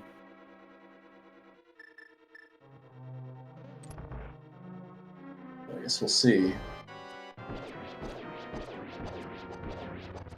Topplife taking out Vidi with those silver arrows as well.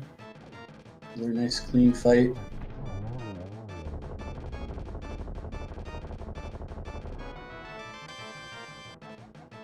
Picks up his 6th crystal. His final 5/6 crystal as well. So just Desert Palace left on Toplife's side. That is going to be the big question. Where is it, and what do we need to get into it? I would think for him right away that red bomb's going to be a priority, though. If that's desert, you're just in go mode right now.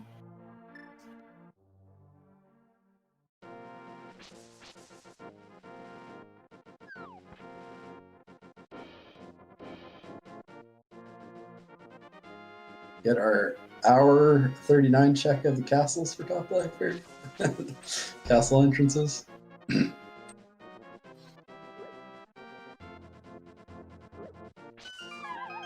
Drop down his uncle, I think. You've seen this a long, long time ago.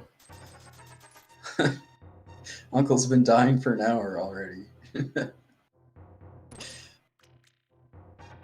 On a Super Nin checklist quite a bit earlier. A little bit surprised to see Top Life leave it so long with potentially 2 items there.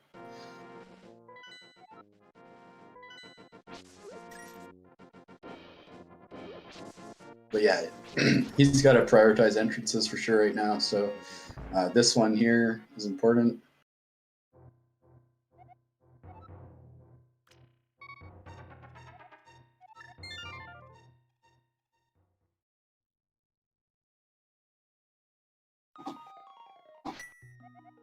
Not sure these runners have too much left for entrance checks besides that Pyramid Fairy entrance.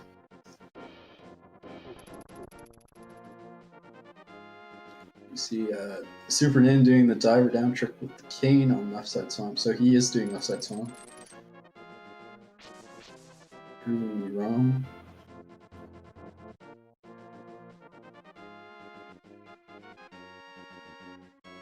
But that is not going to have any answers for him, I don't think. As we've already seen that out of Top Life side.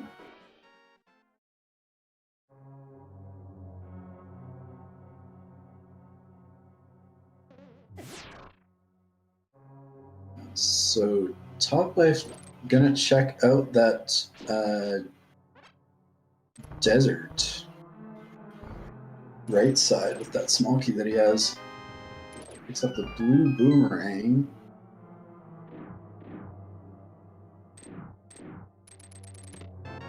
And the boots! Boots in desert. He hasn't seen the torch yet. I don't think. But he can go get that small key if he wanted.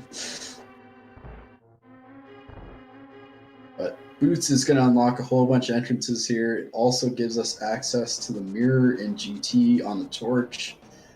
So that is big. That's huge to find there. That desert small key hard required, likely.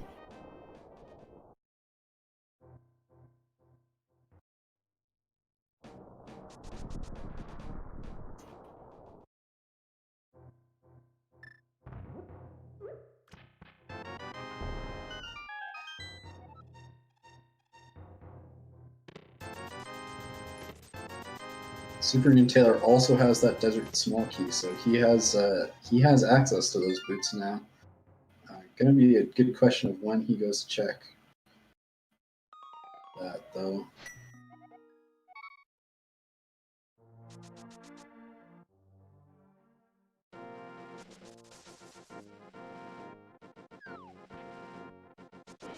You see Top Life immediately going to check Boots' entrances, which just makes total sense.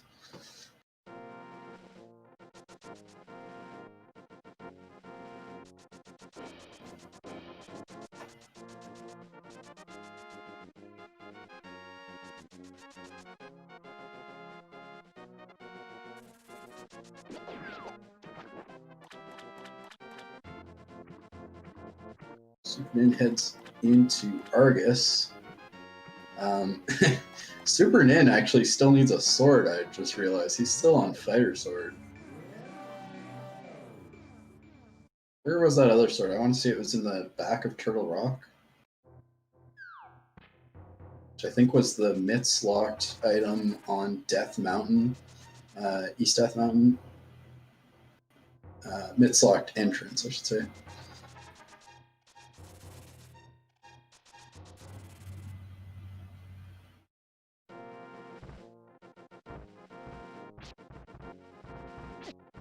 I think Top Life is rushing for that mirror out of GT. You do still need Master Sword, even if you have silvers, because you can't damage Ganon with Fighter Sword, so you can't get to Phase 4. Yeah, and as expected, top life straight into GT, get that mirror.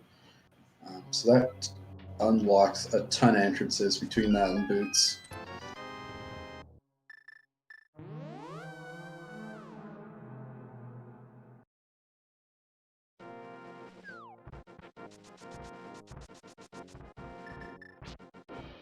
Right, and the big key on top of Spectacle Rock that we saw much earlier, which we may not need. Is that going to be ice? It's either ice or swamp, it looks like.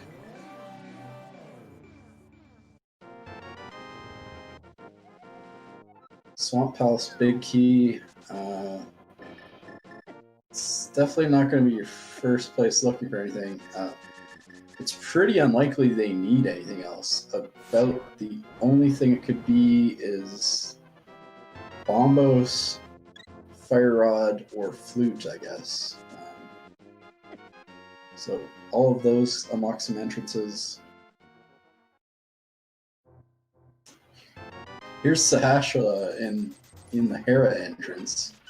So yeah, we hadn't seen that yet, but we've cleared Hera a long time ago for the green pennant, so we gotta check that out right away. That gives us shovel.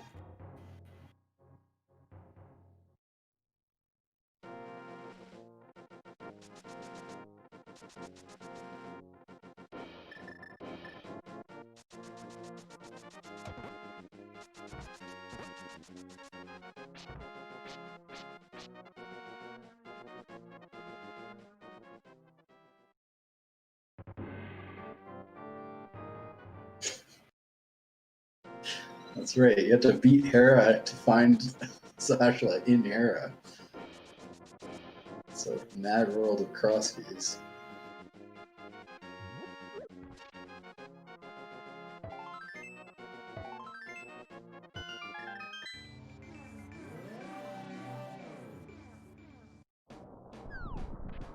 SuperNin gonna go take care of Helmasaur for his 6th crystal.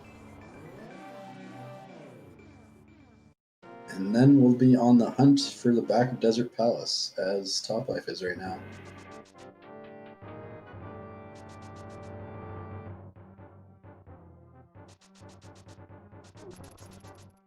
Top Life finds the left side of Zelda, of Hyrule Castle.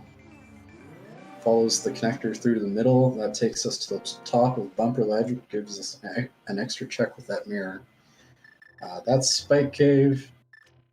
You pretty much got to do it right now, but it's not your favorite thing to do. A little bit slow. He wants to walk out of here, I believe.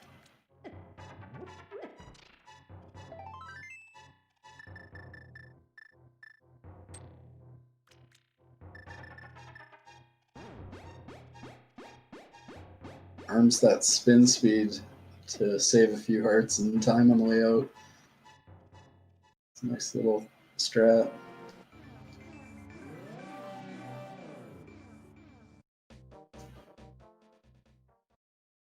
A little bit risky walking around with no magic, depending on what you gotta do.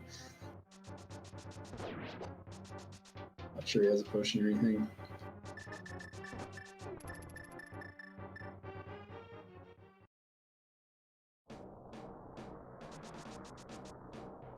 So he takes out the mask, uses those silver arrows, and picks up his 6th crystal off the Helmasaur. Meanwhile, Top Life turns in the bottle to a sick kid.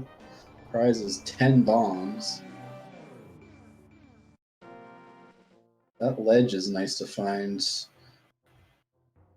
I think that was the right side of Hyrule Castle led there with the mirror. That's 3 extra entrances to check.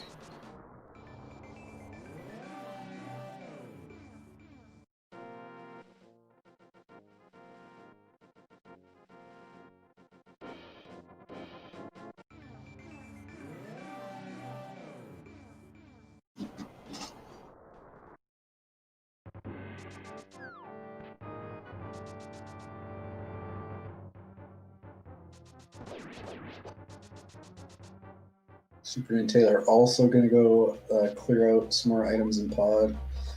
Back.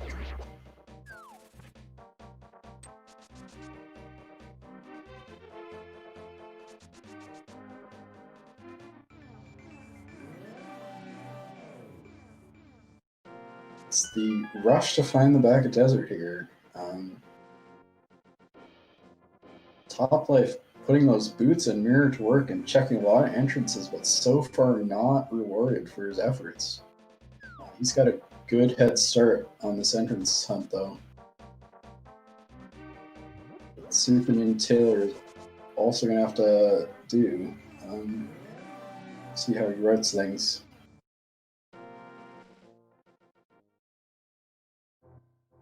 There's a tempered sword for Topplife.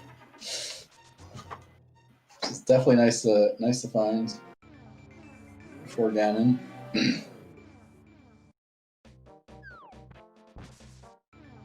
Topplife on tempered, while SuperNinTaylor still only has fighter sword.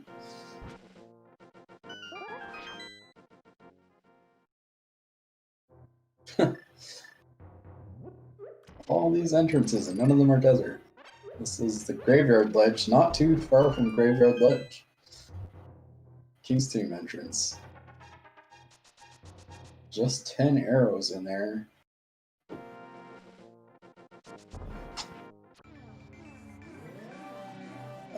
Powder in the big key chest in pod, which we didn't see Topplife pick up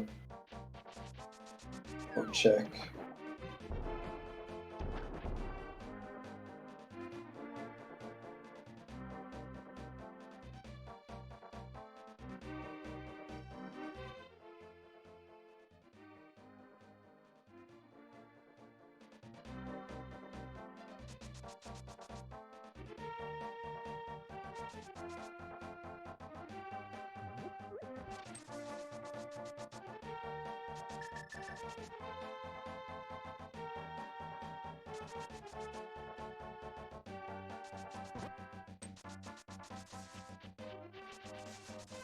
A little bit surprised, I guess, to see. Oh, okay, no, never mind. SuperNinTaylor or Topplife is using that mirror on top of the pyramid to check these entrances he hasn't seen yet. We actually have seen these at a SuperNinTaylor's side already, and no, they're not anything at all. But a little bit surprised not to see him take the red bomb if he's going to the pyramid anyways. That's definitely an extra entrance.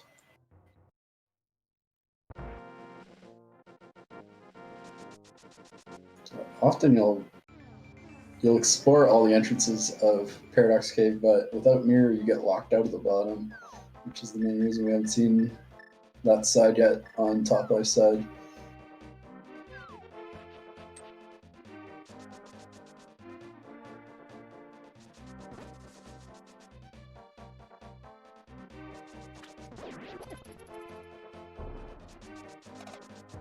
For entrances, I want to say I don't think we've seen the Bonk Rocks by Bomb Shop here. And besides that, it's Red Bomb and Mire area, back of Skullwoods, and Turtle Rock entrances, I think, is all of them.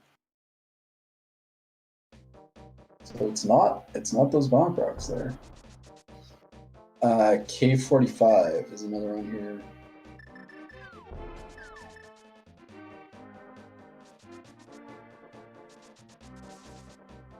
I think this is about the last chance before we're needing something else. This is Mini Moldorm Cave, which we haven't seen yet.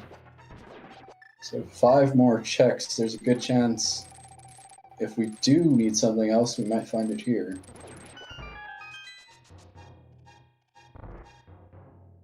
Topplife is getting that second item out of Ag Tower that we've already seen.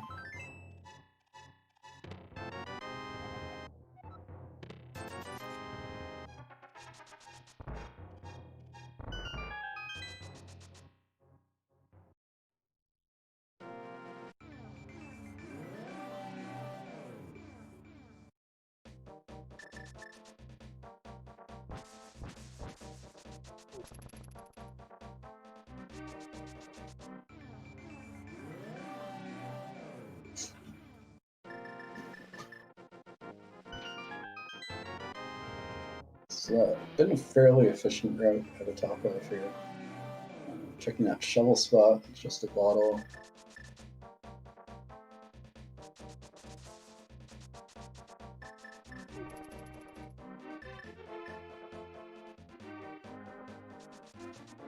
So odds are at this point that the backup desert is in the mire area, or is checkerboard cave accessed by mire area. Oh, here's one we haven't seen. So this is really interesting. SuperNinTaylor grabs that red bomb right now and is going to make his way over there. SuperNinTaylor does not have mirror because he doesn't have boots. The mirror is on the torch in GT. Boots were in the right side of desert.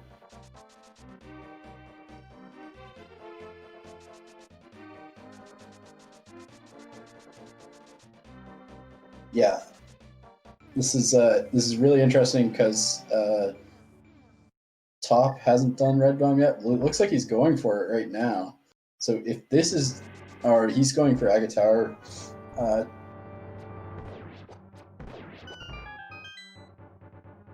To get the second item, I guess. We'll see if he heads for red bomb next or not. But if red bomb is Desert Palace, SuperNinTaylor is going to have a good advantage in time.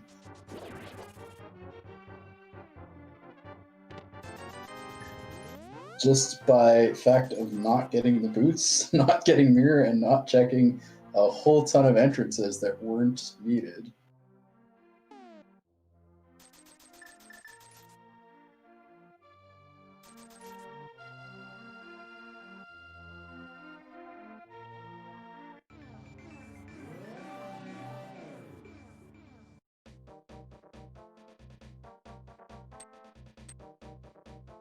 Toplife saves that Dark World portal to take the red bomb straight back with him.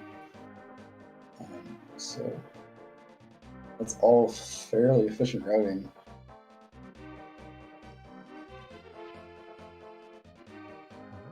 It's still going to end up at the pyramid a good, I want to say, 30 seconds, 40 seconds behind SuperNinTaylor. But it's not desert. We need flute or fire rod or bombos.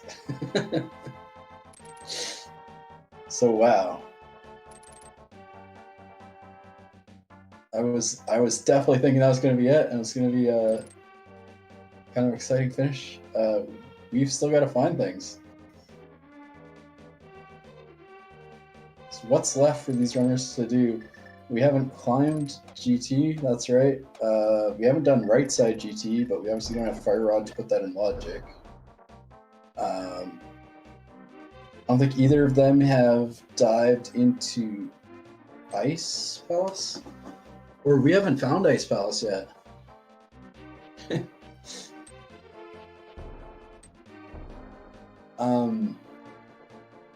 Interesting. With all we checked, so it's probably not ice. SuperNinTaylor is going to get his boots here, which is good. But he's also going to get that mirror and is going to open up all of these entrances that we know aren't the answer for him.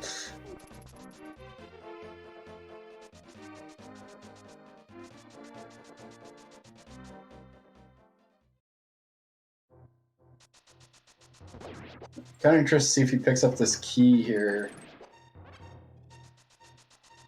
I think is probably GT key, but doesn't have to be.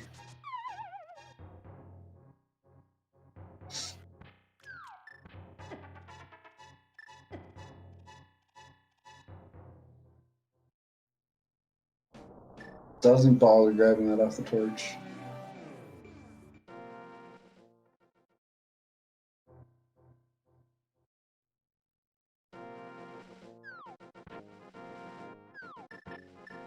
Any connectors these guys haven't explored are super important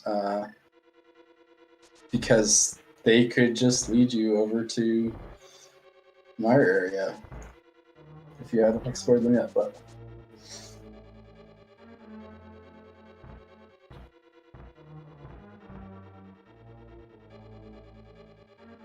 Smith Chain is still available. It's kind of awful without Flute. The Smith was way over in the light side of Dark Shopping Mall by Ice Rod Cave.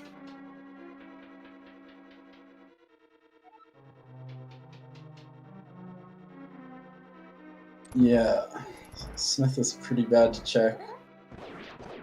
Front of TR we have not seen, I don't think. That is a single item and also a connector, which is interesting for sure. Not sure if we should know what that leads to already.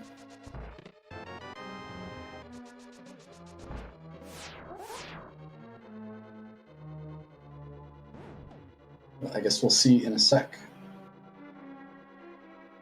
If this leads to mire, that would be super interesting and also likely going to be tough for SuperNin to catch up. It's close. It's close to mire. We have eliminated one entrance.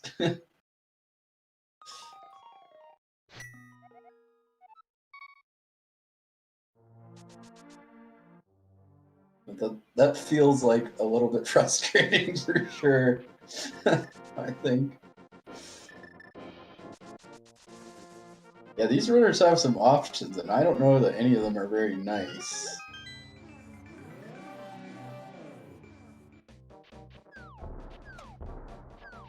But they basically gotta need to clean up entrances as they can.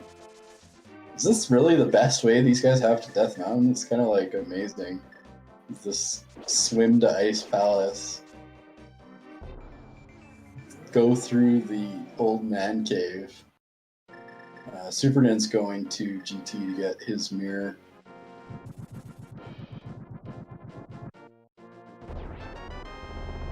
Red Rupee on Bombo's tablet.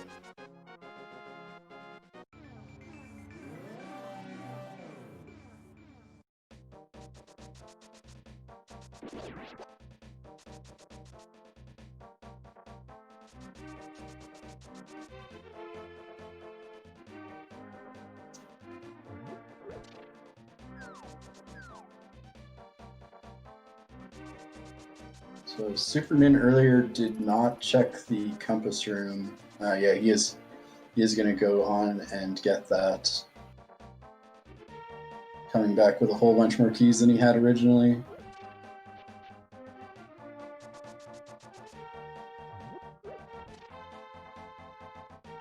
Look at this. We're getting the Smith tour.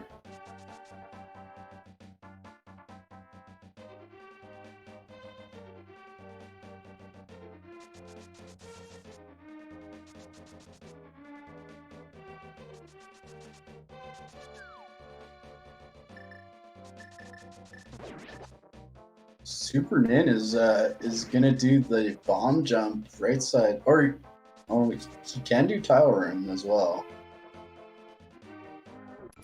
Tile room's an awful place for anything, but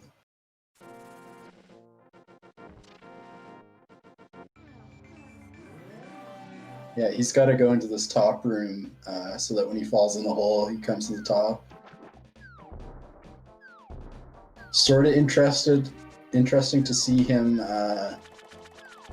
not follow that mirror right away to check entrances, as we saw Topplife do.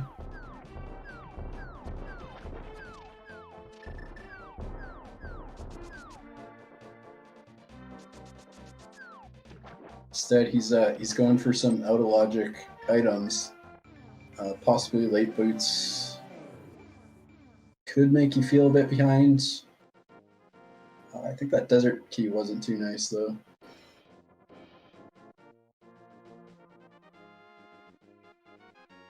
On Smith, let's see what you got. 20 rupees. So we get some more horrible checks.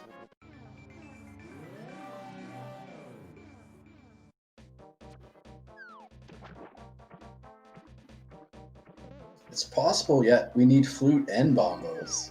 It could be the mire entrance, which we obviously have not seen what we need for it.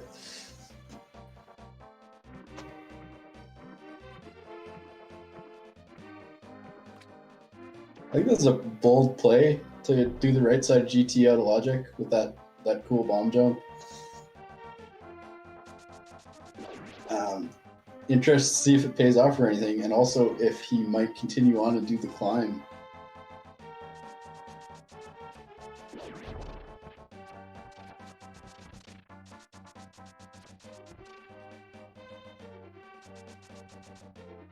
Nothing too crazy value about it there. Picks up another pod key.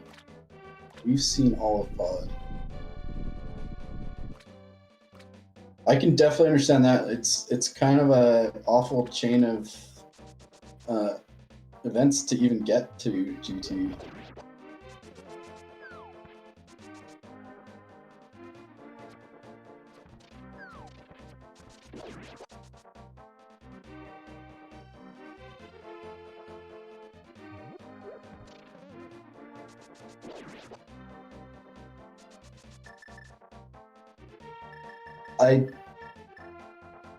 Is Ganon drop down useless fairy? Because I don't think we ever saw Magic Bat, did we? Okay, Magic Bat was CAC. Check the bat.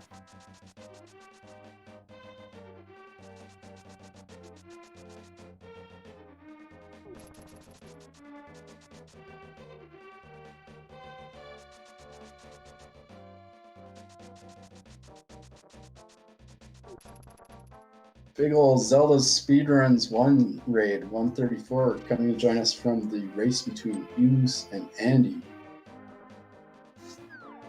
Thanks for the raid, guys.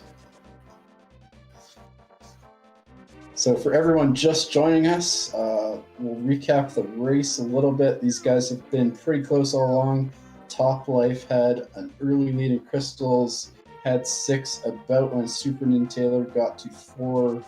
That was mainly due to some late mitts off of Hobo for SuperNinTaylor. I would say that was the major difference. Also, some difference in how they did Skull Woods at the start meant that SuperNinTaylor had the double dip there, didn't have a key for the back, hasn't checked this, just got his second sword.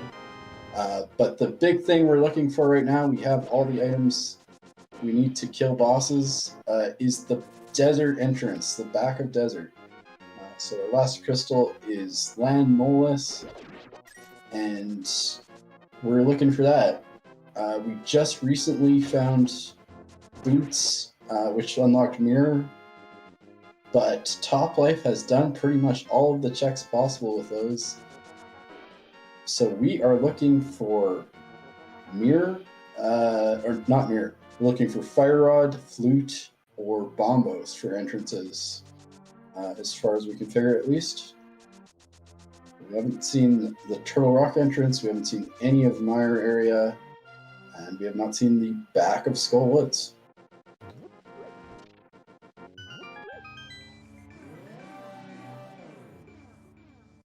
This is a mad dash to check entrances first for SuperNinTaylor. Unfortunately, that's not going to be the answer for him.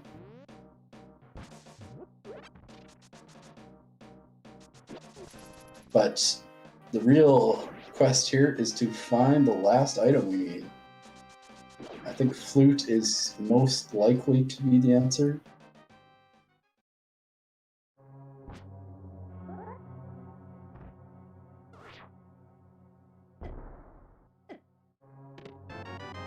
That's a big chest in Skull Woods, which I don't believe we had seen yet, but just our art container. Any check we see can be the one we need. You have got to figure your opponent's in a similar situation, just looking for one entrance.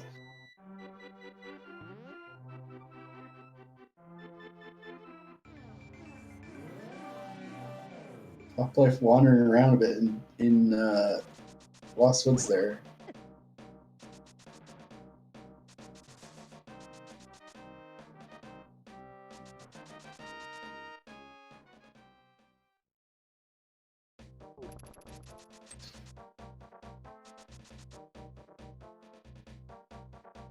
Yeah, our next item cannot be on Ped because we haven't found Ice Palace either.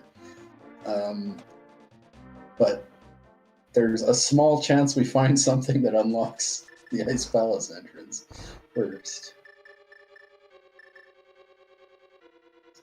Toplife's heading back into Pod to check the last item he left behind in the big key chest. That was not what he needs. I believe it's a key. But let's see in a sec here.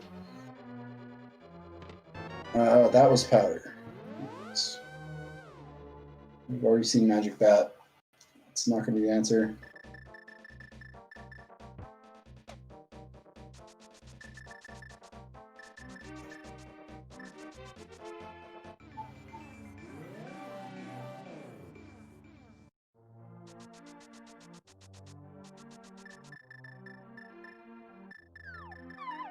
It's not going to be the answer, but he's definitely going to check it right now. So you definitely want to.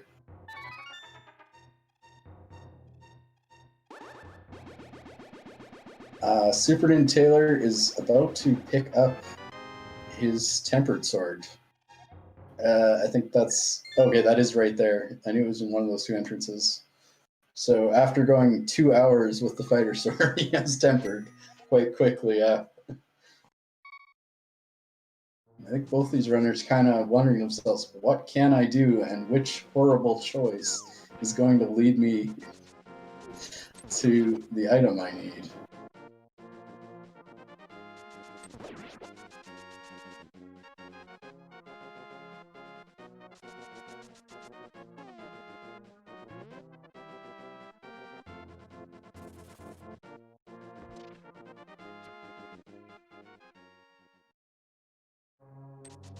I think that SuperNinTaylor is heading back to Death Mountain. This could be the GT climb play pretty easily. Looks like Toplife is heading back into Swamp to check that big chest, which we also haven't seen.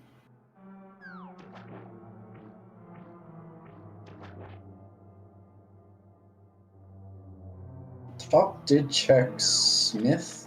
Did he do purple chest yet? I would have thought that would be pretty quick on your mind after.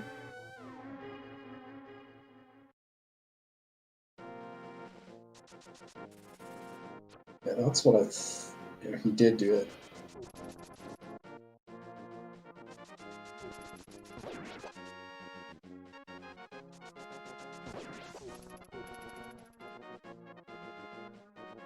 Lamp does not open back of Skullwoods. That is the single entrance in the game that is locked behind Fire Rod.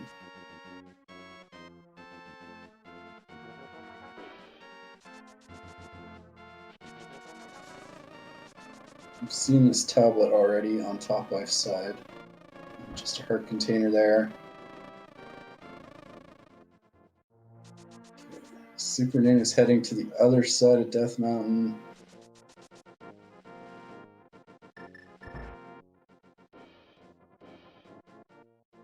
The GT climb doesn't seem like the worst option right now.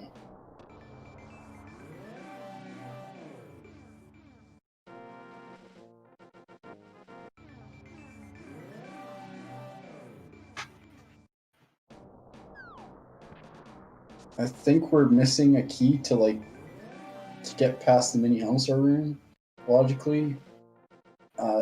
There was a small key in Desert, which neither runners picked up off the torch. So we don't know what that was.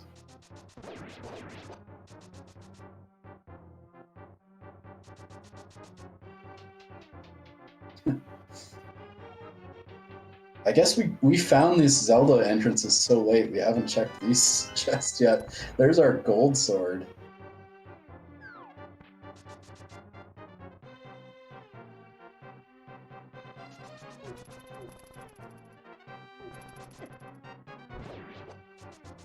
these are actually this is a pretty dense spot in the game from what we've got left as well.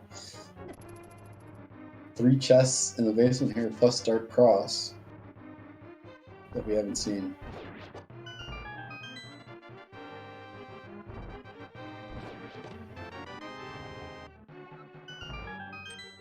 I would say Topplife does have a big advantage here, just because he's checked so much more. He finished checking Mirror and Boots entrances quite a bit before SuperNinTaylor did start checking them, sort of. So it's going to depend on the choices made here and where that final item is that we need.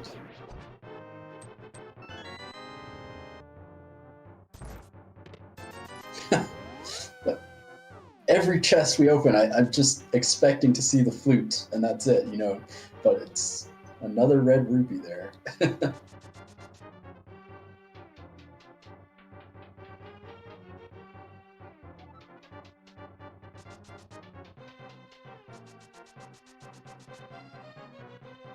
This is a point in Cross Keys where if you've kind of orphaned any entrances, it can be really painful because you don't want to not check them, but it takes time to go back and check anything at all. Dark Cross, 10 arrows, not the answer.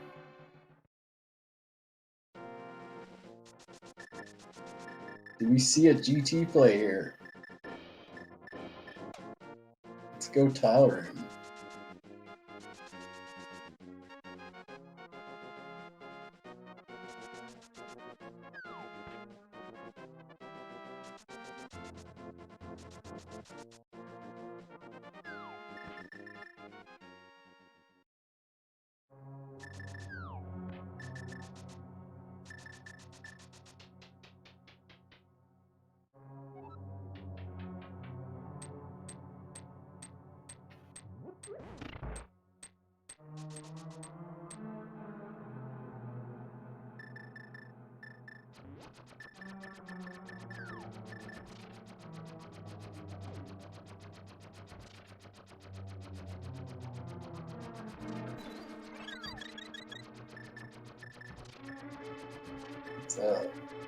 Smart by both these runners. Went through Spire Cave to check that last mirror locked location on Death Mountain.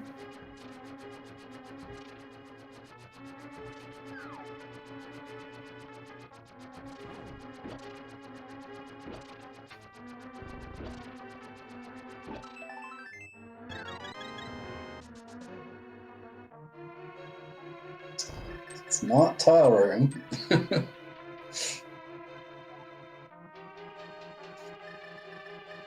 We're doing the climb. This is yeah, it's something that could have been done for a while, but it's definitely slow for the number of checks you get. He's done a lot.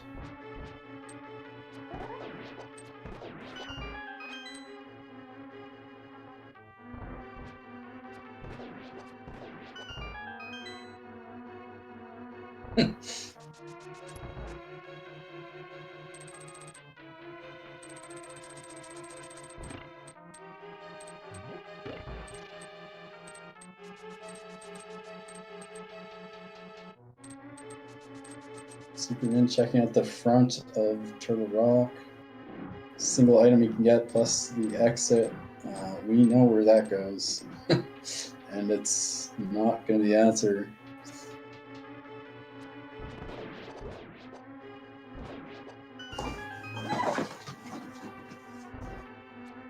It's just about got to be this GT climb.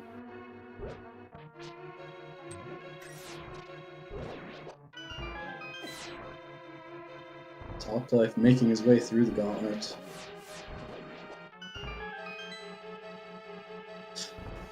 There's that Turtle Rock front entrance. That checkerboard cave.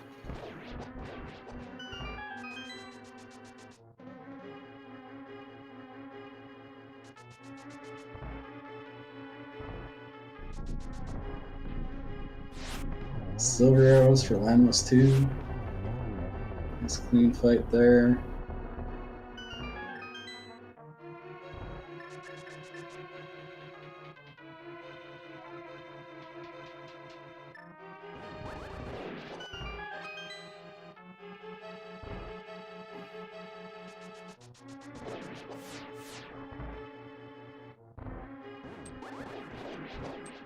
Big spot we already saw on top left side.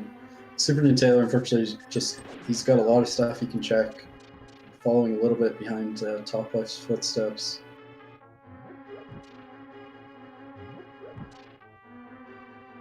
Torch is 1. Top life.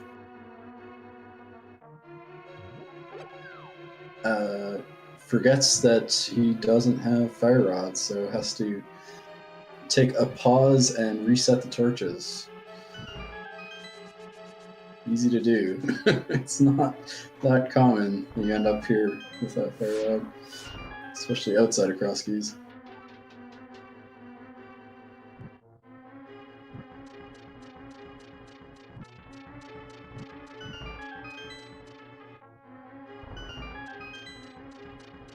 Green looks like he's heading into Skull Woods to check the big chest. There is Bombos, so that does give us a single entrance.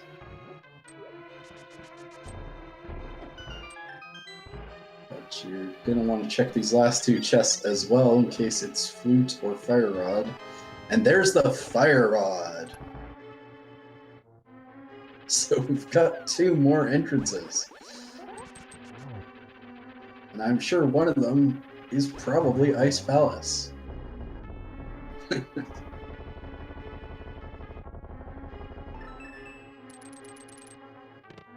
Flute! Alright, so we've got everything we need. We've just got to check entrances now. That is a loaded top of GT.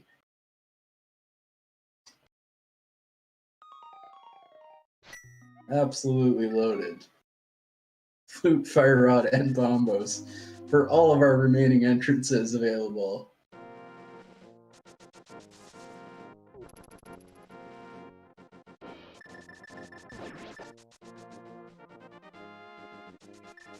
Top Life heading straight to Kakariko to activate that flute. Gonna check out the mire area.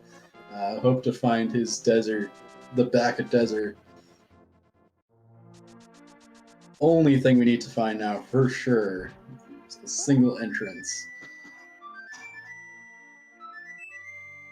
Very likely mire, and if it's not there, the back of Skull Woods, and then I would think last will be Turtle Rock entrance. Ooh. See SuperNinTaylor trying to hover the Spectral Rock gap. Doesn't quite make it.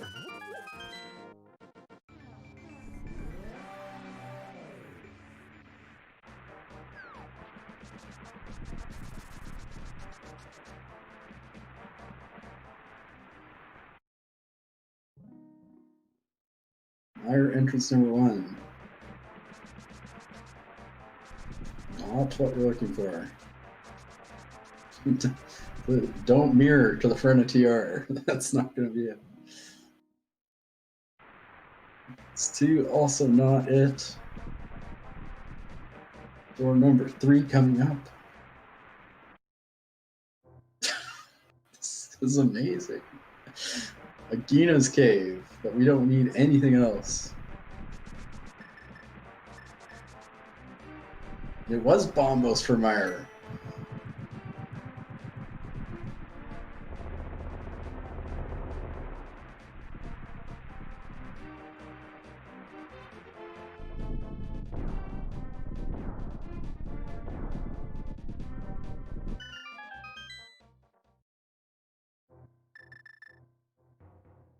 Oh, and there is the front of Spec Rock that Top Life just tried to hover to.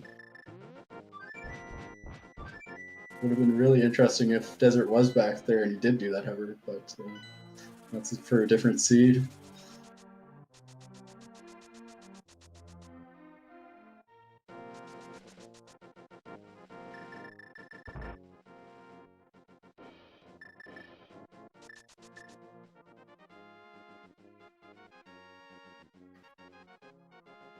Super Nin. Sorry, wrong games.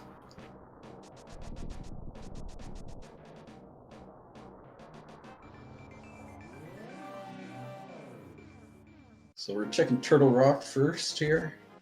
This is our second last entrance in the game, I guess besides GT, which we will not be seeing.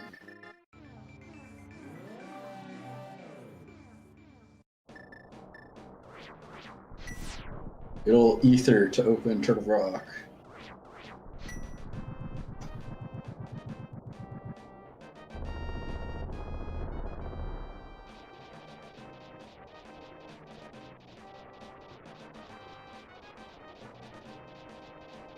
Is it this, or do we have to check every entrance in the game besides GT? It's Ice Palace!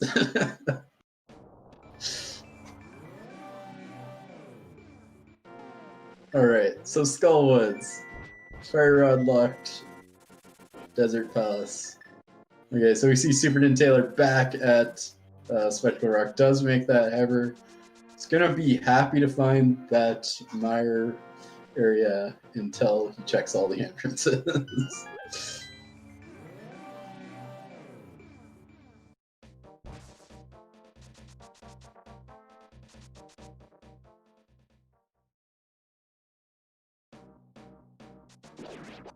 That is true, Din. If you have kept track of every entrance that we've seen,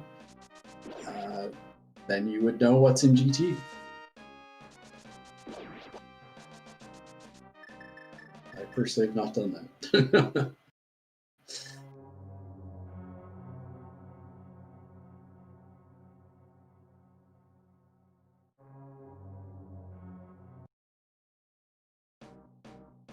So it's of course very easy to get to the back of Skullwoods with these shuffled entrances.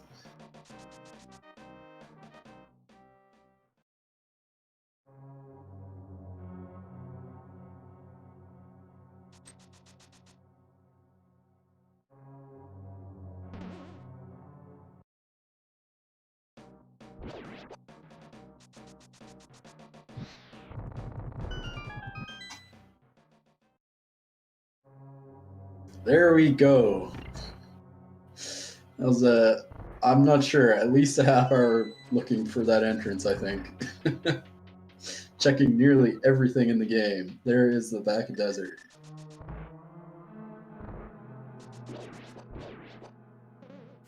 You know, topplife clearing up those mire entrances, but not finding what he's looking for, unfortunately.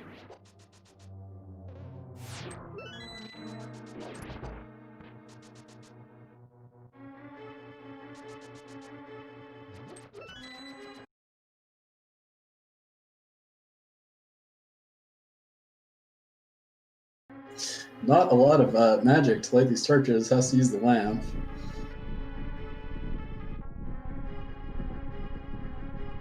But Silver Arrows is going to make for a really quick landmarks fight, and then it's just on to fight Ganon.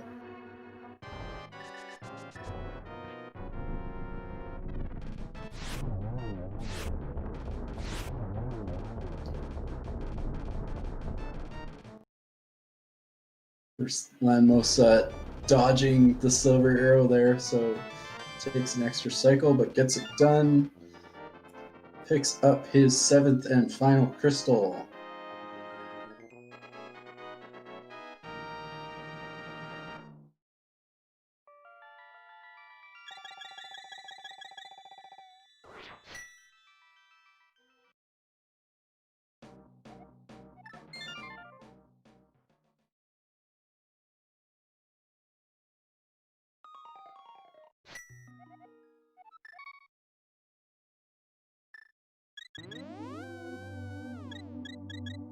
Quick heart refill and mirror out of Sanctuary using Quick Swap.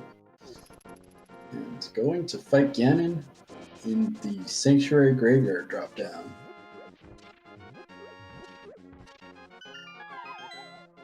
So we've now got Butter Sword, Silver Arrows, Fire Rod, 17 hearts, and Red Mail.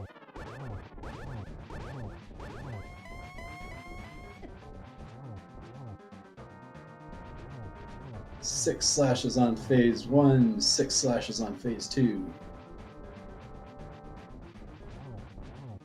10,000 Ganon warps, and then on to phase 4.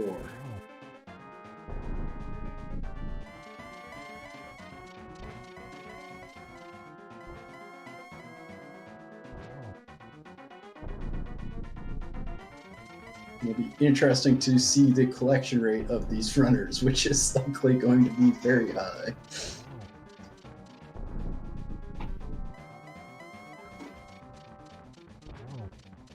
Warps actually weren't too bad, so that's phase 3 done. 1 silver arrow stuck in the pig. 3 more to go.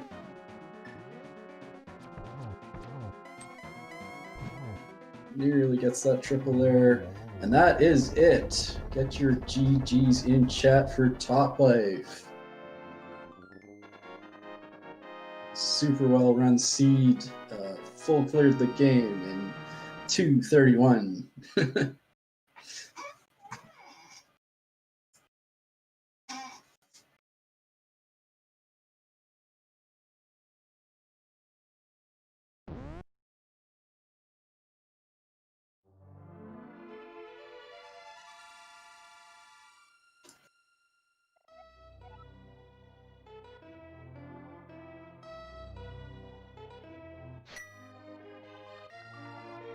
Top Life finishing with a first place time of 2:32.06 on the race time timer.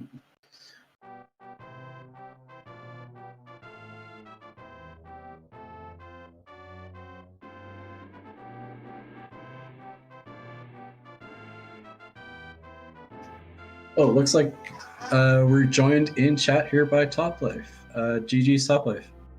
GG's. So, what do you think of that seed? I'm a little bit mad at myself because I misread the logic. I couldn't remember any connector to GT except for the Old Man Cave. There was Turtle Rock, but Turtle Rock wasn't a logic either because everything in Turtle Rock was there. Right. I had 2 connector was in the Dark World up there. Actually 3, but all was Dark World, and the mirror was in GT, and the lamp was in GT. So I misread that the flute couldn't be in GT, but apparently I had tracked away a connector somewhere. Probably the bomb global wall thingy. Right, yeah. So there's an extra connector up there. So that's why I used so long to go back to GT, because I thought the flute couldn't be there and I really wanted the flute. That makes sense. We did see you checking a lot of checks everywhere else. Sure, it made sense to check all your entrances first. Yeah, took a little bit of time to get back there. You cleared a lot of the seed, I think. Yeah, there wasn't much left now. Oh yeah, by the way, I just looked a little bit when you talked about what could be in GT. That's the desert, right? So we had seen every entrance. Yeah, we figured as much. It was kind of a mad dash to find that back of desert, and we saw you guys checking pretty much everything. I'm pretty sure. So, any other thoughts on the seed? Well, it was like I thought like, sure, the boots has to be somewhere in logic, but still, 6 crystals by 135 or something, and I had everything for clear in the last one. So when I found the boots, it's like, oh, now I got the mirror too. Surely this is maybe it will be my personal best or somewhere close to that. But alas. Yeah. And then cross keys happened. Yeah, and I misread logic, so I just made it worse. So I was like thinking all the time, yeah, but all this time I just wasted because I misread the logic and didn't want to go back to GT. Surely I have to lose soon, but that never happened. Yeah, for sure. Yeah. As soon as SuperNin got those boots, he was in GT as well, obviously for that mirror. He right away bomb jumped right side, and I was wondering if he was just going to climb right away. Didn't end up doing that, but that would have been an interesting. Would have made things a lot closer for sure. Looks like right now he's doing the GT climb. Yeah, I wonder about sequence breaking the right side. It's like, I probably should have done it. I was all with the left in the seat. But I think there was a pod key over there and not much else. I could be wrong about that. I mean, technically the fire rod could lock the desert I needed, but that was so unlikely that I should have sequence breaking the fire rod side. Yeah. But that would have just punished me worse if there had been something there. Yeah. Because of course it was on the fire rod. That was quite the amazing top of GT. I haven't seen one like that in quite some time. Yeah. Bombos, flute, and fire rod all up there. Everything you needed to check entrances. Yeah, I wanted to bail after a fire rod, but just I wanted to bail and actually do a right side of GT. But I stick it out like if there's 2 items. Do I? Oh, SuperNinTaylor just got the fire rod and bombos and left. Didn't pick up that flute. That's actually gonna be good for him. Yeah, for that's finishing the just sea. a time saver. Yeah.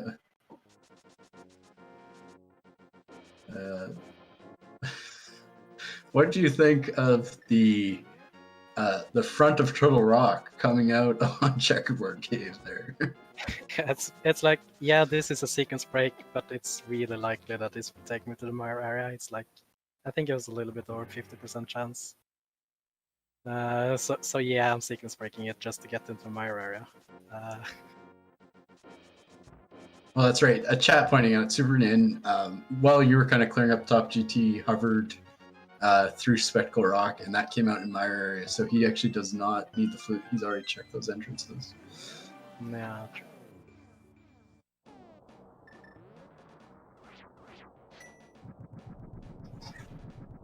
Nice. Well, 1 win under your belt. How are you feeling about the tournament? Well, this is something I've been looking forward to for a while. Yeah, I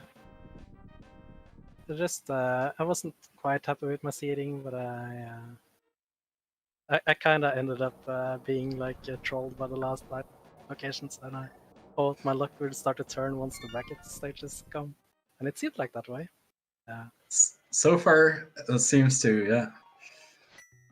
So this is kind of been like how my last 3 seeds have been. So, but it's fun. Cross keys is always fun. For sure.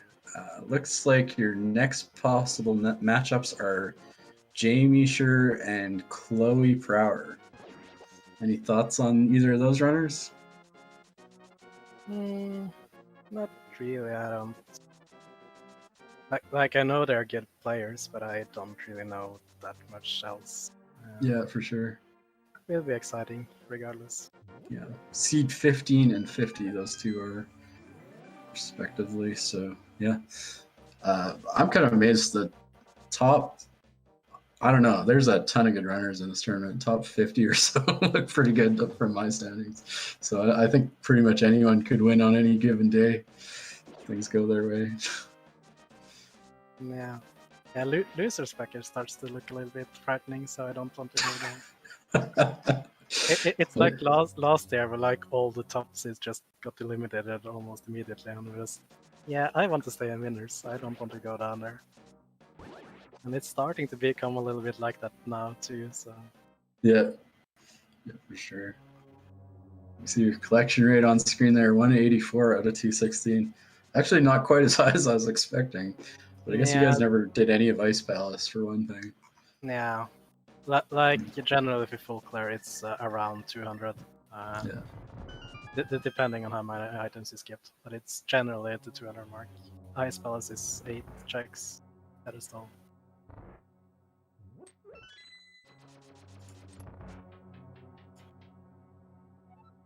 guess Hera.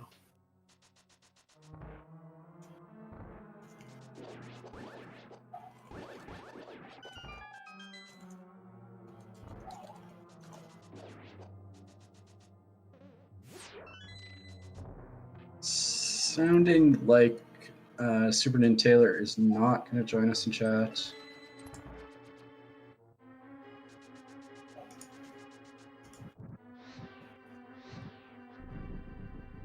Take a look at the schedule here, see what else is up today. Looks like nothing till 5 p.m. or 7 p.m. Eastern. Got some good matches tonight. Artie Walsh versus Violet Pumpkin, T-Stew versus Nimvan, and Freddy versus Dazed Cloud, as well as Matt 7898 versus Flipwheel. So those are actually all super good matches as far as I'm concerned. Great runners up and down. I want to watch them all. Too bad I have to go to bed soon. Yeah, the time difference is a pain in these tournaments for sure.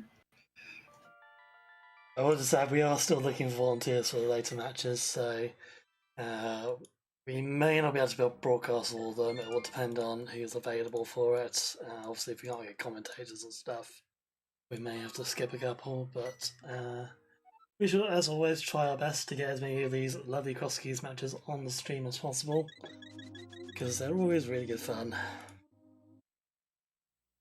Yeah, that's for sure. And a big thanks to everybody helping put this restream on.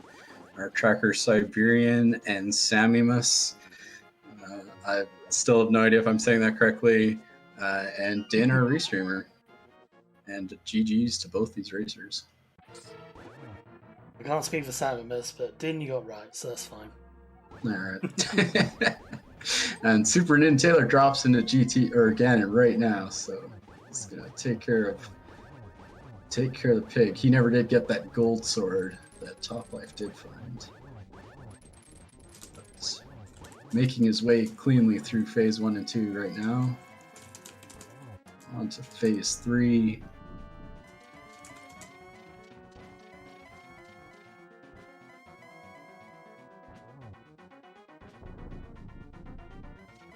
No gold sword, how will he survive? I don't know how anyone does Ganon without gold sword.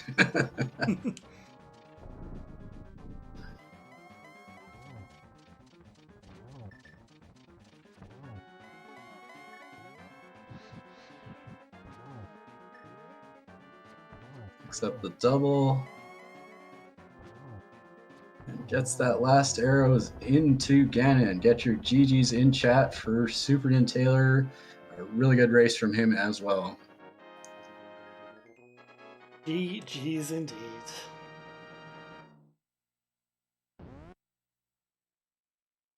So this is of course double elimination bracket, so it's not the end for NinTaylor just yet. They can climb their way through losers bracket, so they'll still be in with a shot with this tournament.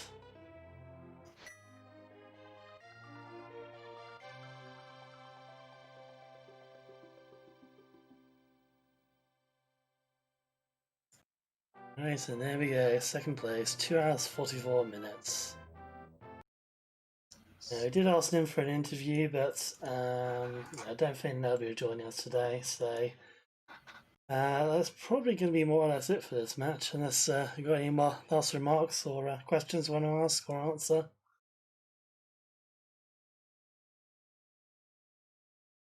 Oh, that's pretty much it from me. GG's, and thanks for watching.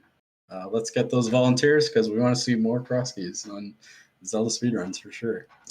Absolutely, yeah. Fingers crossed we can get some more matches in. Alrighty, well, yeah, that will be it for us for now. Yeah, do check out the schedule of what's coming up. As I say, it may or may not have the later matches. I'm sure we'll hopefully get at least one of them in, but yeah, we'll just keep an eye on that, see what's coming up. Bots being a bit useless for the volunteer command. I don't have the link to hand, I'm afraid. Right, I think let's go raid Gymnast Tuesday. Some more Skyward Sword attempts. If you're not keeping up with the lovely news of Zelda speedruns, Gymnast recently nabbed world record on this. Scarlet's also gotten a couple new tricks recently, which has brought the time down by quite a bit, so definitely worth a watch. So go give him a raid, give him some love. And yeah, thanks everyone again. See you soon.